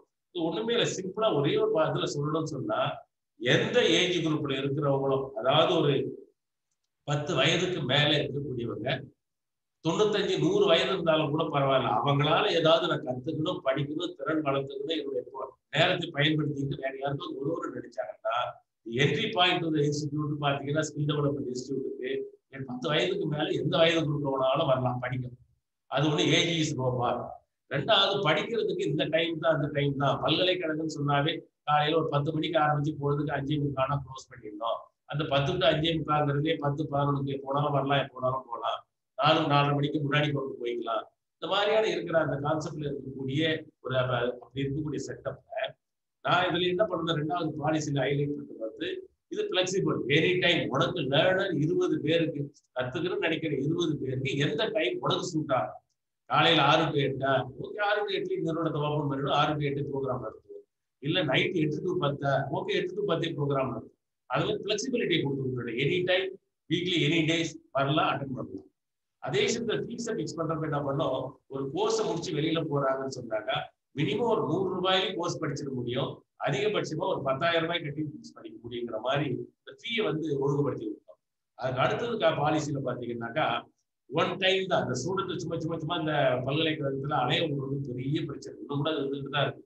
பாத்தீங்கன்னாக்கா ஒருத்தர் சேர ஆரம்பிக்கிறதுல இருந்து அவன் முடிச்சு வெளியில போற வரைக்கும் குறைஞ்சபட்சம் ஒரு டிகிரி படிச்சு வெளியில போறதுனா கூட ஒரு 10 தரத்துக்கு கிட்டத்தட்ட அப்ளிகேஷன் ஃபில்அப் பண்ணணும். அட்மிஷன் ஆரம்பிக்கிறதுல இருந்து semester wise examination application fill up பண்றதுல இருந்து கான்வகேஷன் வாங்கி வெளில போற வரைக்கும் நான் என்ன பண்றேன்னாக்கா ஒன் டைம் உள்ள வந்து நுழையக்கூடிய யாரா இருந்தாலும் அப்ளிகேஷன் ஃபீஸையும் கோர்ஸுக்கு உண்டான ஃபீஸையும் மெட்டீரியலுக்கு உண்டான ஃபீஸையும் எக்ஸாமினேஷன் சர்டிபிகேட் கான்வகேஷன் ஃபீஸ் ஒரே டைம் கட்டிட்டு போயிட்டே இருக்கு. திரும்ப உங்ககிட்ட எனக்கு போட்டு அதை போது கனடா பண்ணிட்டு கிடக்க வேண்டியதுன்னு சொல்லி அப்படி ஒரு பாலிசி எடுத்தோம். எடுத்ததுக்கு அப்புறம் கட்ட வேண்டிய பணம் ஒரு 2,000 ரூபாய்க்குள்ள இருந்ததுன்னா எனது எல்லாரும் டார்கெட் குரூப்பை ஃபிக்ஸ் பண்றப்ப youth, school youth, college youth, non student youth, adult, women, house wife, differently abled, jailmates plus senior citizen, ஒரு செக்டார் பாய்க்கு கொடுது, யார் வேணாலும் உள்ள வரலாம். அந்த மாதிரி பண்ணதுனால என்ன பண்ணிட்டோம்னா பணம் கட்டுறதுக்கு ப்ராப்ளம் இருக்குதோ, ரூரல் ஏரியாவுக்கோ மற்ற படிச்சுக்கிட்டே இன்னொரு படிக்கிறதுக்கோ, அதனால என்ன பண்ணோம், ஒரு 2,000 ஒரு இன்ஸ்டால்மெண்ட்ல கட்டிக்கிறோம். மோர் தென் அமௌண்டா இருந்தா 2 இன்ஸ்டால்மெண்ட் 3 இன்ஸ்டால்மெண்ட்ல கட்டி போட பிரச்சனை இல்லை. இந்த மாதிரி அந்த பிளெக்சிபிலிட்டி. அதுக்கு அடுத்தது வந்து ஒவ்வொரு ப்ரோக்ராமுக்கும் பக்கா கோர்ஸ் மெட்டீரியல். ரெண்டாவது ஒவ்வொரு கோர்ஸ்லயுமே ஆண்டர்பிரினர்ஷிப், ஸ்கில் டெவலப்மெண்ட் இம்பைப் பண்ணிட்டு அந்த மெட்டீரியலே இருக்கும்.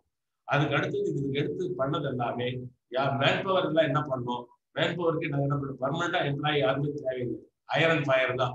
எந்தெந்த ப்ரோக்ராமுக்கு யார் வேணும், எப்படிப்பட்ட ஆள் வேணும், எந்த ஸ்கில் உள்ள ஆள் வேணும் அப்படின்னு பார்த்துட்டு அது பார்த்தீங்கன்னா ரிட்டையர்டு பீப்புள்ல இருந்து எஜுகேஷன் இன்ஸ்டிடியூட்ல ஒர்க் பண்றவங்கல இருந்து ஈவன் பிஹெச்டி படிக்கிற ஸ்காலர்ல இருந்து ஈவன் பிஜி படிக்கிற ஸ்டூடெண்ட் கூட எக்ஸ்ட்ராடினரி டேலண்ட் எடுத்து ஐடென்டிஃபை பண்ணி அவங்களதான் நாங்க டீச்சரா ஸ்கில் டெவலப்மெண்ட் ட்ரைனிங் கொடுக்கறதா மாற்றோம். அதுக்கு அடுத்தது அதுக்கு எல்லாத்துக்கும் என்ன பண்ணிட்டோம், ஆனவரை பிளான் பண்ணி அது கொடுத்துருக்கோம். இப்போ பர்மனண்டா ஒரு ஃபேக்கல்டி ஸ்ட்ரென்த்தே நாங்கள் போடலாம். அப்படிலாம் போட்டிருந்தா 124 விதமான ஸ்கில் டெவலப்மெண்ட் ப்ரோக்ராம் உருவாக்குறதுக்கு 4,37,000 பேரை நான் 13 ஆண்டுகள்ல ட்ரெயின் பண்ணதுக்கு நான் எவ்வளவு வாத்தியாரை பர்மனன்ட் போஸ்ட் வச்சிருந்திருக்கோம். குறைஞ்ச 120 வாத்தியார் வச்சிருக்கோம். 120 வாத்தியார்கள் உள்ள கொண்டு வச்சிருந்தா 1 வருஷம் 2 வருஷம் பிரமாதமா நடக்கும் இந்த ப்ரொஃபஷனல் பீரியட் முடிகிற வரைக்கும். அதுக்கப்புறம் என்ன பண்ணுவாங்க, அசோசியேஷன் ஆரம்பிச்சுவாங்க. அதுக்கடுத்து 4 விதமான அசோசியேஷன் பிரியும். அதுக்கடுத்து இந்த பிரச்சனையே தான் பேசிட்டு இருக்க வேண்டிய முடியல, வேற ஒண்ணுமே நடக்காது. அதனால இந்த பாலிசி 1000 தான் எழுதி பண்ணோம்.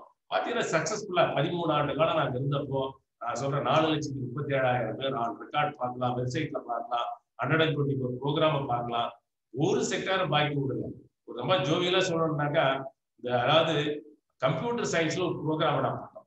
அதுல படிக்கிறப்போ என்ன பண்ணோம்னாக்கா ஏஜ் குரூப் போடுறப்போ 10 வயசு போட்டோம். அதுல அதிகமான ஏஜ் குரூப் நாங்க பண்ணியிருந்தாலும் கூட ஒரு கல்லூரியில, அதாவது Velaisuvai Ganesan college of arts and science வேலைசுவையில இருக்கக்கூடிய ஒரு கல்லூரி.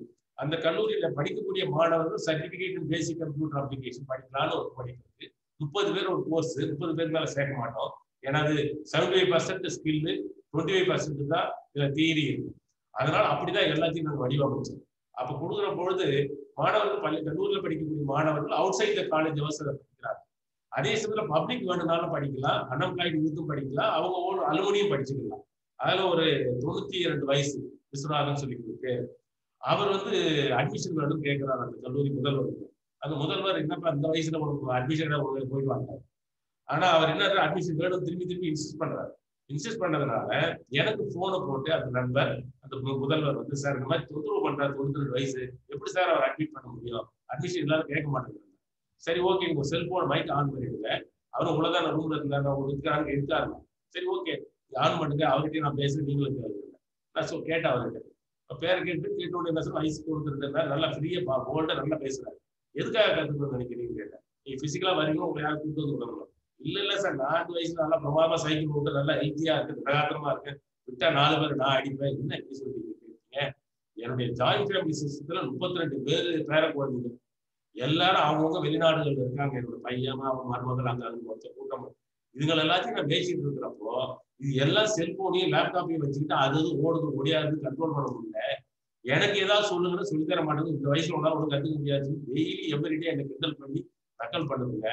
நான் அவங்க மத்தியிலையும் இந்த வயசுலயும் என்னால படிக்க முடியும் கம்ப்யூட்டர். எனக்கு தேவை கம்ப்யூட்டர் ஆப்ரேட் பண்ண தெரியணும், இமெயில் பார்க்க தெரியணும், நான் இமெயில் அனுப்ப தெரியணும், மற்ற நான் பிக்சர்கள் டவுன்லோட் பண்ண தெரியணும். இதுதான் என்னோட பேசிக் ரெக்குயர்மெண்ட்.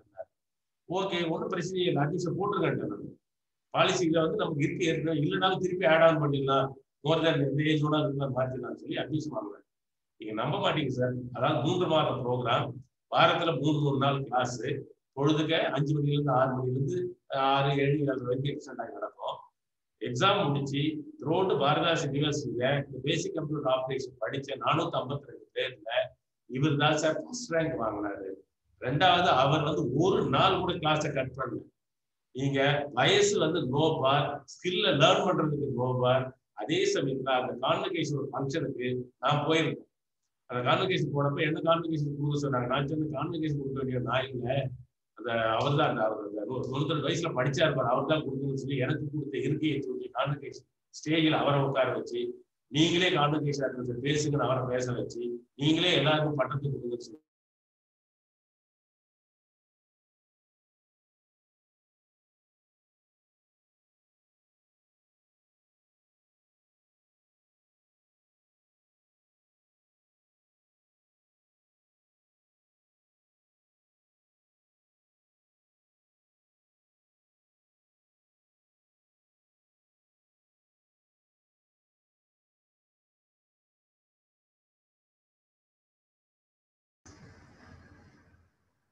வாய்ஸ் கட் ஆயிடுச்சு.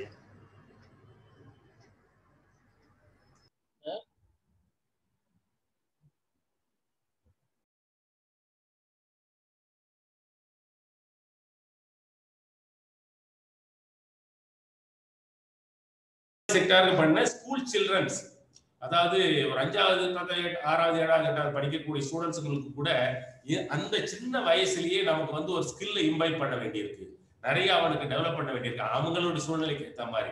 அதுக்காக ப்ரோக்ராமை திட்டமிட்டு பேசிக் கம்ப்யூட்டர் ஒரு பக்கம், C++ ஒரு பக்கம், C++ ஒரு பக்கம், வெப் டிசைன் ஒரு பக்கம், அனிமேஷன் ஒரு பக்கம், கிராபிக் டிசைன் ஒரு பக்கம்னு கோர்ஸை டிசைன் பண்ணி அந்த ஏஜ் குரூப்புக்கு கூட பள்ளி பருவத்திலே படிக்கலாம்னு சொல்லி அந்த படிப்பை நான் ஆரம்பிச்சு 2008-09 ஆரம்பிச்சேன். இன்னமும் நம்மளுடைய பாரதாஸ் யூனிவர்சிட்டியில IECDல அது நடந்துகிட்டு இருக்கு. ஒரு வருஷத்துக்கு 1.25 லட்சத்திலிருந்து 1.5 லட்சம் ஸ்கூல் சில்ட்ரன் அதை படிச்சுக்கிட்டு இருக்கிறாங்க. நம்ம எதிர்கால இந்தியாவை உருவாக்கணும், எதிர்கால இளைஞர் பட்டாளத்தை சேனலைஸ் பண்ணணும், பெரிய லெவல்ல ஸ்கில்ஃபுல் சொசைட்டியா கன்வெர்ட் பண்ணணும்னா நிறைய விஷயங்கள் நான் எக்ஸாம்பிளுக்காக தான் சொல்றேன். செஞ்சு ஏகப்பட்ட மணிக்கணக்கில் பேச வேண்டியதா இருக்கு, பேசலாம். அதே மாதிரி ட்ரைபல் ஏரியாவில் இருக்கக்கூடிய பெண்களுக்காக ஒரு பெரிய லெவல்ல ஒன்று எடுத்து பண்ணோம். அது அப்பெல்லாம் வந்து நிறைய பிரைவேட் ஏர்லைன்ஸ்ல ஒர்க் பண்றதுக்கு மேன் பவர் வந்து ரொம்ப தேவைப்பட்டது. அப்போ வந்து லேடிஸுங்களோட ஷார்டேஜ் ரொம்ப கூட. அவன் பாக்குறான் என்ன டிஸ்கஸ் பண்ணாங்க, டாப்பா இருக்கணும், நல்லா ஆள் ஹைட் வெயிட்டமா இருக்கணும், ஒயிட்டா இருக்கணும், பார்த்தா நல்லா லுக்கா இருக்கணும், இங்கிலீஷ்ல நல்லா நுனி நாட்டில் இங்கிலீஷ்ல பேசணும், பிளஸ் ரொம்ப ஸ்மார்ட்டா இருக்கணுங்கிறது தான் ஒன்று பார்த்தேன். ட்ரைபலுக்கு மட்டுமே ட்ரைபல் ஸ்டூடெண்ட்ஸை மட்டும் எடுத்து பண்ணணும்னு சொல்லி நம்மளுடைய கோவையில் இருக்கக்கூடிய ஒரு நிறுவனத்தை கூட கையப் பண்ணி நீலகிரி மாவட்டத்தில் இருக்கக்கூடியவங்களை மட்டும் 30 பேரை செலக்ட் பண்ணி +2 ஃபெயில்டு, +2 பாஸ் தான் குவாலிஃபிகேஷன்.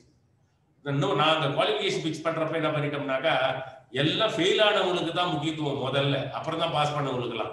அந்த மாதிரியான திட்டத்தை தான் அங்கே பண்ணோம். அதனால வந்து சக்சஸ்ஃபுல்லா பண்ண முடியும். ஒரு எக்ஸலண்ட் மாடல் இன்னும் அது கண்டினியூ ஆகிட்டு இருக்கு.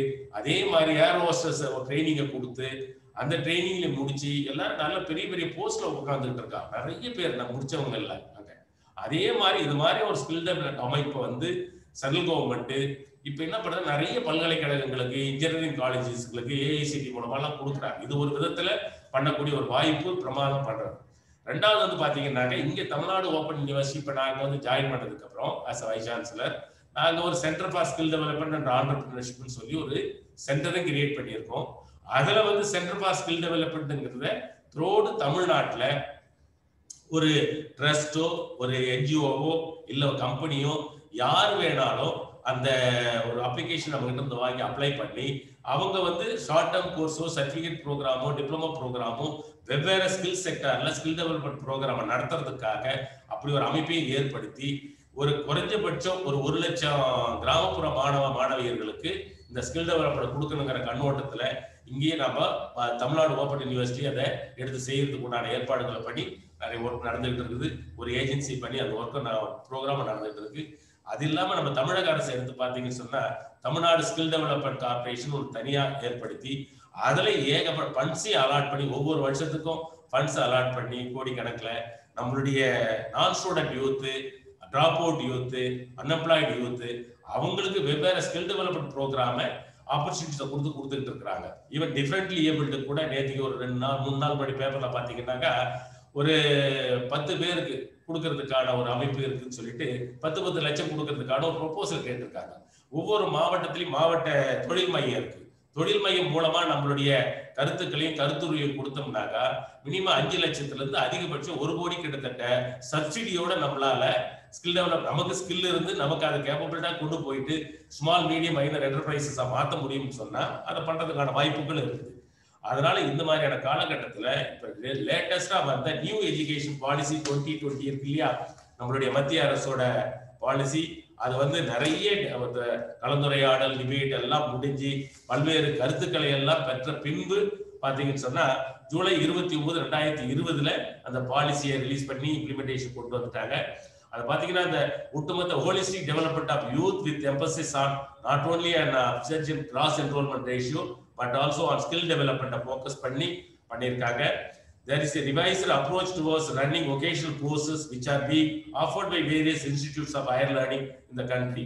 ஒரு காலத்துல வந்து நம்ம ஒரு குறிப்பிட்ட செக்டர்ல ஆரம்பிச்சு இன்ஜினியரிங்ல படிச்சா போதெல்லாம் போயிட்டு ஸ்கூல் லெவல்ல இருந்தே ஆரம்பிச்சு டிகிரி லெவல் வரைக்கும் கொண்டு போகலாம், போஸ்ட் கிராஜுவேட் வரைக்கும் லெவலுக்கும் கொண்டு போகலாங்கிற மாதிரியான ஒரு இது எக்ஸ்பெரிமெண்ட் முதல்ல பண்ணிட்டாங்க. அதாவது தீன் தயாள் உபாத்யாயா கௌசல் கேந்திரா DDU AK அப்படின்னு சொல்லக்கூடிய கௌசல் கேந்திரான்னு சொல்லி நம்மளுடைய மத்திய அரசு UGC மூலமாக ஆரம்பிச்சு ஆல்மோஸ்ட் இப்போ ஒரு 7-8 இயர்ஸ் கிட்டத்தட்ட ஆகுது. த்ரூ அவுட் இந்தியாவில் மோர் தென் 2500-3000 இன்ஸ்டிடியூட்டுகளை ஐடென்டிஃபை பண்ணி அதுல வந்து உங்களுக்கு வொகேஷனல் ப்ரோக்ராம், அதாவது bachelor of vocational education BO, master of vocational education MO, இல்லைன்னு சொன்னா certificate vocational diploma, advance vocational diploma அப்படிங்கிற அமைப்புல ஏற்படுத்தி ஃபண்டும் கொடுத்து நம்மளுடைய ஃபண்டு ஜாயின் பண்ணி பண்ற மாதிரி இந்தியா முழுக்க அதை பண்ணியிருக்கிறாங்க. பெரிய லெவல்ல ஒரு மாற்றங்கள், அதாவது 50% கிட்ட minimum 50% skill development, 50% theoretical part. நீங்க வந்து அது 60-70 கூட மாத்திக்கலாம். அந்த மாதிரி பண்ணி அந்த அமைப்பு வந்து ஒரு காலேஜ் லெவல்ல இருந்ததை கொண்டு போய் இப்ப சர்டிபிகேட் டிப்ளமோ லெவல்ல ஸ்கூல் ஸ்டேஜ்லயே அதை பண்ணலாம் அப்படிங்கிற ஒரு மாற்றத்தை நியூ எஜுகேஷன் பாலிசியில கொண்டு வந்து இம்ப்ளிமெண்ட் பண்ண ஏற்பாடுகள் நடந்து கொண்டிருக்கிறது. அதுக்கு அடுத்தது பாத்தீங்கன்னா இந்த NEP 2020ல பாத்தீங்கன்னா integrate vocational education into main stream education in a phased manner by creation of a national higher education qualification framework NHEQF ங்கறத உருவாக்குறாங்க, which will be coordinated with the national skill qualification framework for ease of mobility between streams. வெவ்வேறு ஸ்ட்ரீம்ல இருக்கிறது ஒழுங்குபடுத்துறதுக்காக பண்றாங்க. அதுக்கு அடுத்தது பாத்தீங்கன்னு சொன்னாங்க இந்த secondary ஸ்கூல்ல இருக்கக்கூடிய கொலாபரேஷன் IITs, பாலிடிக்ஸ், லோக்கல் இண்டஸ்ட்ரியா கொலாபரேட் பண்ணி இன்டகிரேட் பண்ணணும்னு நினைக்கிறாங்க வொகேஷனல் எஜுகேஷன் சமாச்சாரத்தை.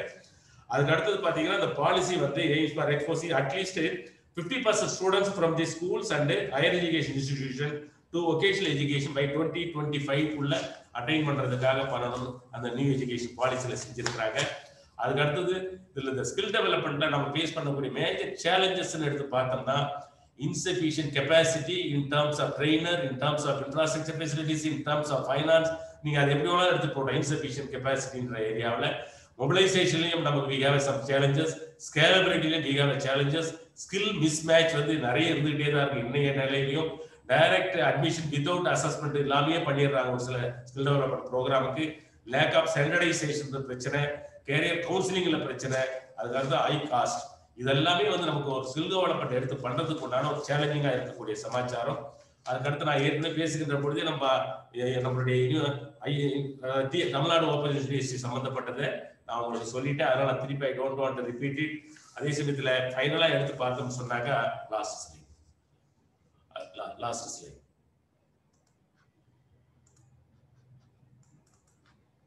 அதாவது இந்த ப்ரமோஷன் ஆஃப் யூத், அதாவது promotion of entrepreneurship skill for youth நம்ம போனோம்னா இது ஒட்டுமொத்தமா கன்க்ளூடிங்கா எடுத்து கன்க்ளூட் பண்ணணும்னு சொன்னா எனி நபர் அது யூத்தா இருக்கலாம் இல்லைனாக்கா மாடரேட் யூத்தா whatever it is, the skill வந்து லீட்ஸ் டு முதல்ல first they have to learn.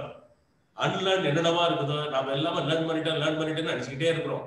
we are not at all a learner, full-fledged learner ஒருத்தர் கூட கிடையாது. எந்த ஏஜ் குரூப் என்ன டாக்டர் பட்டம் வாங்கியிருந்தாலும் கூட they are also illiterate, they are also near literate, they are also semi literate தான் பல ஏரியாவில், ஈவன் illiterate கூட இருக்கிறாங்க. அதனால they have to ஸ்கில்ல நம்ம கத்துக்கிட்டு ஒன்று பெரிய லெவல்ல எமர்ஜ் ஆகணும்னா we have to learn. முதல்ல அன்லேர்ன் லேர்ன் பண்ணி ஆகணும். லேர்ன் பண்ணாதான் we can acquire knowledge. we are able to knowledge எடுத்ததுக்கு அப்புறம் நீங்க ஸ்கில்ல லீட் பண்ணணும்னு சொன்னீங்கன்னா you need to have a training வேணும். ஒரு ட்ரைனிங் மட்டும் போகாது, advanced training it is required. Advance ட்ரைனிங்கும் போக வேண்டியிருக்கு. அதெல்லாம் வேணும்னா அதெல்லாம் பெற்றாதான் we can get some competency. அந்த காம்பிடென்சியா கூட நம்மளுடைய ஏர்லியர் எக்ஸ்பீரியன்ஸ் பிரசன்ட் எக்ஸ்பீரியன்ஸை கம்பைன் பண்ணாதான் நம்மளுடைய எபிலிட்டி ஒட்டுமொத்த எபிலிட்டி நம்ம எக்ஸிபிட் பண்ண முடியும். ஒட்டுமொத்த எபிலிட்டி நம்மளால எக்ஸிபிட் பண்ண முடிஞ்சுன்னா நம்மளோட growth and development, individual growth and development, உங்களோட எடுத்துக்கிட்ட டாஸ்களோட growth and development அச்சீவ் பண்ண முடியுங்கிறது கண்கூடா சொல்லி எனக்கு இந்த வாய்ப்பை நல்கிய அத்துணை அன்பு உள்ளங்களுக்கும் இதை அங்கங்க எடுத்து கேட்டுக்கொண்டிருந்த அன்பு உள்ளங்களுக்கும் என்னுடைய மனப்பூர்வமான நன்றியையும் வாழ்த்தையும் பாராட்டியும் தெரிவித்து வாழ்க வளமுடன், வாழ்க வளமுடன், வாழ்க வளமுடன். அருமையான உரை பார்த்தசாரதி. ஐயா நன்றி ப்ரோ சார். வந்துட்டேன் என்ன உள்ள விடல ரொம்ப நேரமா. அப்படியா? ஆமா இல்லையா, நாங்க போட்டு ஆனா எனேபிள் கொடுத்திருந்தோமே. எனேபிள் எங்கே கொடுத்தீங்க? ரொம்ப நேரமா நான் அரை மணி நேரம் வெயிட் பண்ணிட்டு இருந்தேன். ஐயோ. ஆமா, நல்ல அருமையான உரை, விரிவான உரை.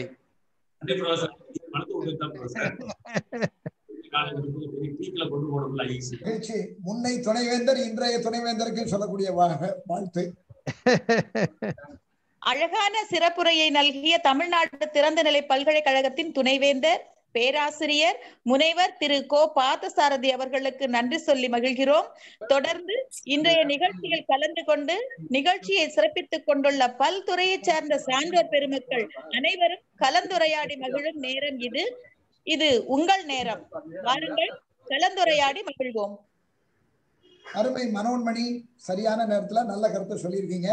இது நாம் கலந்துரையாடக்கூடிய ஒரு நேரம். பேராசிரியர் கந்தசாமி பெங்களூர்ல இருந்து வந்திருக்கீங்கன்னு நினைக்கிறேன். அன்மியூட் பண்ணிட்டு பேசுங்க. அன்பே சிவம் ஐயா.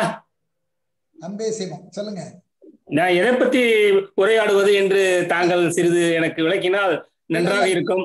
இல்ல இன்னைக்கு நாங்க ஸ்கில் டெவலப்மெண்ட் ட்ரைனிங் பத்தி பாவேந்தர் நமது தமிழ்நாடு திறந்த நிலை பல்கலைக்கழக துணைவேந்தர் பேசியிருக்காங்க. நீங்க கேட்டிருப்பீங்க. அந்த அந்த தகவலில் இருந்து ஏதேனும் வினாக்கள் தான் பரவாயில்ல, நீங்க கேளுங்க, அப்புறம் வந்துடும்.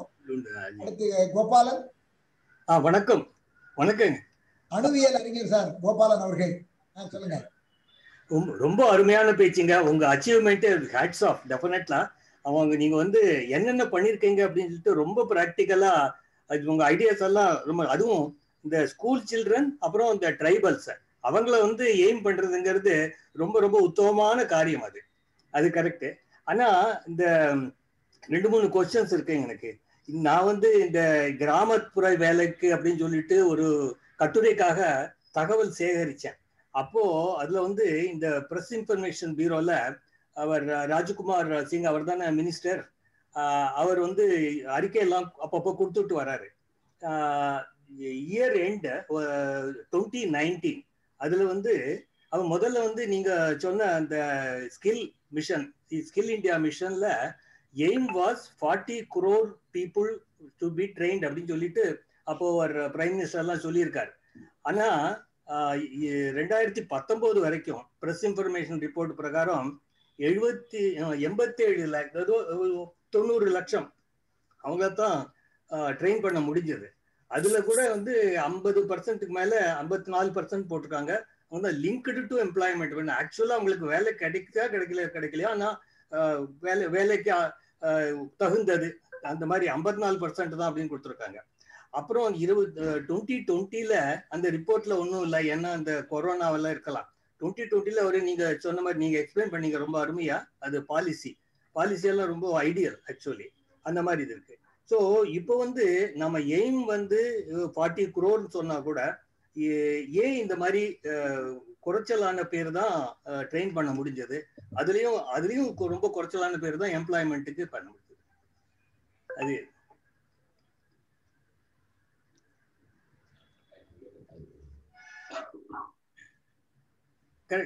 கரெக்டா பேசுங்க சார். ஐயா, நீங்க கேட்கிற கேள்வி நல்ல கேள்வி கேக்குறீங்க. அதாவது அரசு திட்டமிடுது இவ்வளவு கோடி மக்களுக்கு வந்து பயிற்சியை கொடுக்கணும், வேலை வாய்ப்பு ஏற்படுத்தணுங்கிறது கொள்கை. அதுக்கு நிதியும் ஒதுக்கிடுறாங்க. அதனால வந்து அந்த ஏரியாவில் ஒரு பிரச்சனைகள் நமக்கு இல்லை. ஆனா இது வந்து நம்ம பாத்தீங்கன்னா இந்தியாவை பொறுத்த வரைக்கும், நான் இந்த ஃபீல்ட்ல நிறைய ஒர்க் பண்ண கொஞ்சம் அனுபவத்தை வச்சு நான் சொல்றேன். அதாவது இந்த ஸ்கில் டெவலப்மெண்ட் ட்ரைனிங்க கொடுக்கறதுக்கு நாம வந்து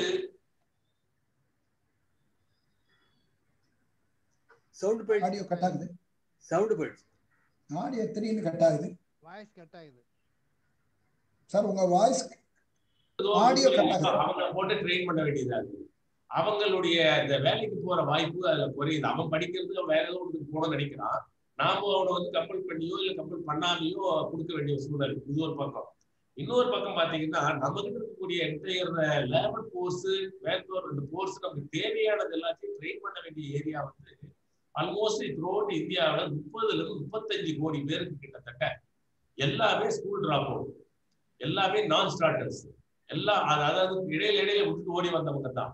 படிப்பு துவங்க முடியாத ஆட்கள்லாம் கூட தான் பொட்டன்ஷியல் இருக்கான். படிப்புக்கு வேலைக்கு சம்மந்தமே இல்லாத துறைகள்லாம் நிறைய இருக்கு. நாம அந்த ஏரியாவில் ட்ரெயின் பண்றதுக்கு நமக்கு வெல் எக்யூப்டு ட்ரைனிங் இன்ஸ்டிடியூட்டும் தேவைப்படுது. Well equipped man power for training, இந்த ஸ்கில் டெவலப்மெண்ட் ட்ரைனிங் கொடுக்குற ஆட்களும் ஒர்க் அந்த போர்ஸும் தேவைப்படுது. அதுக்கு அடுத்தது வந்து இவர்களுக்கு வந்து வேற ஒரு வேலையை செஞ்சாருன்னா அன்னைக்கு பொழுது போகும். அந்த பொழுது போகணுன்றதுக்கான உண்டான காசை கொடுத்து விட்டுட்டா தான் இங்க வந்து உட்காந்து அவங்களால பண்ண முடியும். அப்படி இல்லைன்னு சொல்ல நாம வந்து என்ன பண்றோம்னா, நம்ம இந்தியன் செட்டப்ல காலையில இருந்து 10-10 ஆனாதான் நமக்கு ப்ரோக்ராமு, பொழுது 4 க்ளோஸ் பண்ணிட்டு ஓடி போயிடணும்னு நினைக்கிறோம். சாட்டர்டே சண்டே ஆனா அந்த ஏரியா மட்டும் தலை காட்டக்கூடாதுன்னு நினைக்கிறோம். அதை மாத்திரம் முதல்ல அந்த மைண்ட் செட்டையே மாத்தி ப்ரோக்ராமையே மாத்தி அவங்களுக்கு தேவையான நேரம் எது, அவங்களுக்கு தேவையான ஸ்கில் எதை அவன் லேர்ன் பண்ண விரும்புறாங்க, மீதி நேரத்தில் அவங்களை ஃப்ரீ பண்ணி கொடுத்து அவங்க பாட்டு போயிட்டு அவங்க வேலையை பார்த்துக்குவாங்க, இதையும் படிப்பாங்க. முடிச்சதுக்கு அப்புறம் அவங்களுக்கு உண்டான வேலைக்கு சொல்றதோடு இருக்கக்கூடாது. இதை பண்ணிடணும் அதை பண்ணிடணும் சொல்லி முடிச்சுட்டு ட்ரெயின் பண்ணி முடிச்சதுக்கு அப்புறம் கண்டுக்காமி விட்டுறாங்க. அந்த டேட்டா எடுத்துட்டாலும் முடிஞ்சு போச்சுன்னு நினைக்கிறாங்க. இந்த மாதிரியான சிக்கல்கள் வந்து நமக்கு நோயிங்லி ஆர் அன்னோயிங்லி நிறைய இருக்கு. அதை வந்து நம்மளால ரெக்டிஃபை பண்ணவும் முடிய மாட்டேங்குது. அதுக்கு கரெக்டா மானிட்டர் பண்றதுக்கும் இதுல வெல் எக்யூப்டு பர்சனல் சேர்ந்த ஒரு டீமோ இல்ல நிறுவனங்களோ கூட இருக்க மாட்டாங்க. இது நாம பார்த்த அனுபவத்துல நான் சொல்றேன். அந்த பதில் சொல்லு. நானும் ஒரு காமன் மேன், இந்தியாவில் நானும் ஒரு சிட்டிசன்ங்கிற முறையில நம்மளுடைய நாட்டு மக்களோட வளர்ச்சிக்கும் அவங்களுடைய சோசியோ எக்கனாமிக் வளர்ச்சிக்கும் பொருளாதார வளர்ச்சிக்கும் அவன் வீடு அவங்க மகிழ்ச்சியா இருக்குங்கிற கண்ணோட்டத்துல பார்க்கிற பொழுது நானும் ஒரு கல்வியாளர், நானும் ஒரு பாமர மக்களா பார்க்கிற போது இந்த லேக்குனா நிறைய இருக்கு. அதை ரெக்டிஃபை பண்றதுக்கு உண்டான முயற்சிகளை எடுக்கிறது கஷ்டமா இருக்கு. இன்னும் ஒரு சில இடங்கள்ல பாத்தீங்கன்னா பணம் இருக்கு, அதுக்கு உண்டான இன்ஃப்ராஸ்ட்ரக்சர் இல்லாம அது சம்பந்தப்பட்ட மேன் பவர் டெக்னிக்கல் ஸ்கில் இல்லாத ஒரு இடத்துக்கு போயிட்டு அது குடிஞ்சு போறதுனால அவங்களால அதை செயல்படுத்தவும் முடியல, செயல்வழி கொடுக்கவும் முடியல. இது மாதிரியான நடைமுறை சிக்கல்கள் நான் என்னுடைய கண்கூடா பார்த்த அனுபவத்துல எனக்கு தோணுது. நீங்க கேட்கிற கேள்வி கரெக்ட். நம்ம இவ்வளவு பேர் டார்கெட் எடுக்கிறோம், இவ்வளவு பணத்தை அலாட் பண்றோம், இவ்வளோ இன்ஃப்ராஸ்ட்ரக்சரை வச்சுட்டு ஏன் சொன்னது மாதிரி ட்ரெயின் பண்ணி அவ்வளவு பேருக்கு வேலை வாய்ப்பு கொடுத்தா இந்த இளைஞர்கள் எல்லாம் சேனலைஸ் பண்ணி கொடுத்தோம்னா எல்லாம் அவங்க எல்லாம் நல்லா இருப்பாங்களே, நாடு நல்லா இருக்குமே அப்படின்னு நினைக்கிறீங்க. உங்களுடைய இந்த வயதுல நினைக்கிறது பெரிய விஷயம். பட் செயல்வடிவம் கொடுக்கறது ரொம்ப கடினமான செயலா இருக்கு. இந்த நிறுவனங்கள்ல இப்போ சோஷியல் ரெஸ்பான்சிபிலிட்டின்னு சொல்லிட்டு அந்த மாதிரி ஒரு செக்ஷன் வச்சிருக்காங்க. அதே மாதிரி ஸ்கில் டெவலப்மெண்ட் சொல்லிட்டு அதை கம்பல் பண்ண வேண்டாம், கம்பல் பண்ணா நல்லா இருக்குமா? இந்த இது கவர்மெண்ட் ஸ்கில் டெவலப்மெண்ட் என்ன சொல்றாங்கன்னா அந்த கார்ப்பரேட் சோஷியல் ரெஸ்பான்சிபிலிட்டியில உங்களுக்கு அவங்க கூட வரக்கூடிய வருமானத்துல லாபத்துல இவ்வளவு பர்சன்டேஜ் எடுத்து நீங்க கார்ப்பரேட் சோஷியல் ரெஸ்பான்சிபிலிட்டி ப்ரோக்ராம் பண்ணதான் சொல்லிடுறாங்க. அந்த ப்ரோக்ராம்ல நீங்க ஸ்கில் டெவலப்மெண்ட் ப்ரோக்ராமும் பண்ணலாம், வேற எந்த ப்ரோக்ராம் வேணாலும் பண்ணலாம். ஆனா அந்த கார்ப்பரேட் சோஷியல் ரெஸ்பான்சிபிலிட்டி பணத்தை செலவு பண்ண இருக்கக்கூடிய நிறுவனம் அவங்க என்ன நினைக்கிறாங்க, அந்த பதிவுல இயர்ல அவங்களுக்கு இவ்வளவு பர்சன்டேஜா மணியை நாங்க செலவு பண்ணிட்டேங்கிறது ரெக்கார்டு காமிச்சா வேற முடிஞ்சிச்சுன்னு நினைக்கிறாங்க. அது ஈஸியா என்ன பண்றாங்க, அவங்களுக்கு தெரிஞ்ச சொந்த பந்த நிறுவனங்கள் ஏதாவது 10 ஸ்கூல் வச்சிருந்தாங்கன்னா அந்த ஸ்கூல் பெஞ்ச் வாங்கி கொடுத்து, நாற்காலி வாங்கி கொடுத்து, மேஜ் வாங்கி கொடுத்து, 100 கம்ப்யூட்டர் வாங்கி கொடுத்து அந்த சிஎஸ்ஆர் பணத்தை முடிச்சிடுறாங்க. இன்னும் ஒரு சில இடங்கள்ல என்ன பண்றாங்கன்னா ரியலாவே தே வாண்ட் டு டூ சம்திங்கிறதுனால அவங்க ஐடென்டிஃபை பண்ணி நல்ல நிறுவனத்தை தேர்ந்தெடுத்து யூத்துங்களை ஐடென்டிஃபை பண்ணி ட்ரைனிங்கும் கொடுக்குறாங்க. இந்த எக்ஸ்ட்ரீமும் நடக்குது, அந்த எக்ஸ்ட்ரீமும் நடக்குது. இன்னும் ஒரு சில இடங்கள்ல என்ன பண்றாங்கன்னாக்கா, நான் அது உங்களுக்கு தெரியாததுல ஒண்ணும் இல்லை, சிஎஸ்ஆர் ஃபண்ட்ஸ்ல செலவு பண்ணது இருக்கிறத விட கொஞ்சம் மணிப்புலேட் பண்ணிடுறாங்க. ஏன்னா அவங்களுக்கு தேவை அக்கௌண்டபிலிட்டி காட்சி ஆகணும், டிரான்ஸ்பரண்டா அக்கௌண்ட்டை காட்டணும், பணமும் செலவழிச்சுதாங்க இருக்கணும். பல செக்டர்ல நல்லா பண்றாங்க. சிஎஸ்ஆர் எடுத்துக்கிட்டு உதாரணத்துக்கு இது சொல்றேன், தமிழ்நாடு ஓபன் யூனிவர்சிட்டியில கோயம்புத்தூர்ல கேபிஆர் டெக்ஸ்டைல் இன்ஸ்டிடியூட் ஒரு இன்ஸ்டியூட் இருக்கு, பெரிய இன்ஸ்டியூட். 25,000 பேர் கிட்டத்தட்ட அதுல எம்ப்ளாயிஸ் எல்லாருமே ஒரு 10, 12 அதெல்லாம் பாஸ் பண்ணவங்க, ஃபெயில் ஆனவங்க, முடிச்சவங்க தான் இருக்காங்க. அவங்களுக்கு வேலை கொடுத்துட்டு அவங்க வரக்கூடிய எம்ப்ளாயிஸ்க்கு சிஎஸ்ஆர் இருக்கக்கூடிய ஃபண்ட்ஸ் எடுத்து தமிழ்நாடு ஓபன் யூனிவர்சிட்டியா கூட டைப் பண்ணி யார் +2 முடிக்கல அவங்களுக்கு நேஷனல் ஓபன் ஸ்கூலிங்ல கொண்டு போய் அட்டாச் பண்ணி படிக்க வைக்கிறதுக்கு உண்டான ஒரு ஏற்பாடு, இல்லைன்னா எங்களுடைய கம்யூனிட்டி காலேஜ் ப்ரோக்ராம் எடுத்து படிக்கிறதுக்கு ஒரு ஏற்பாடு பண்ணிடுறாங்க. அது முடிச்சிட்டியா, அதுக்கு அடுத்து என்ன டிகிரி கோர்ஸ் நீ படிக்க விரும்புற கரஸ்பாண்டன்ஸ்ல தமிழ்நாடு ஓபன் யூனிவர்சிட்டியில என்ன டிகிரி, பிஏவா, பிஎஸ்சியா, பிகாமா, என்ன படிக்கிறது, பிஜி, யூஜி முடிச்சு பிஜி படிக்கிறோம்.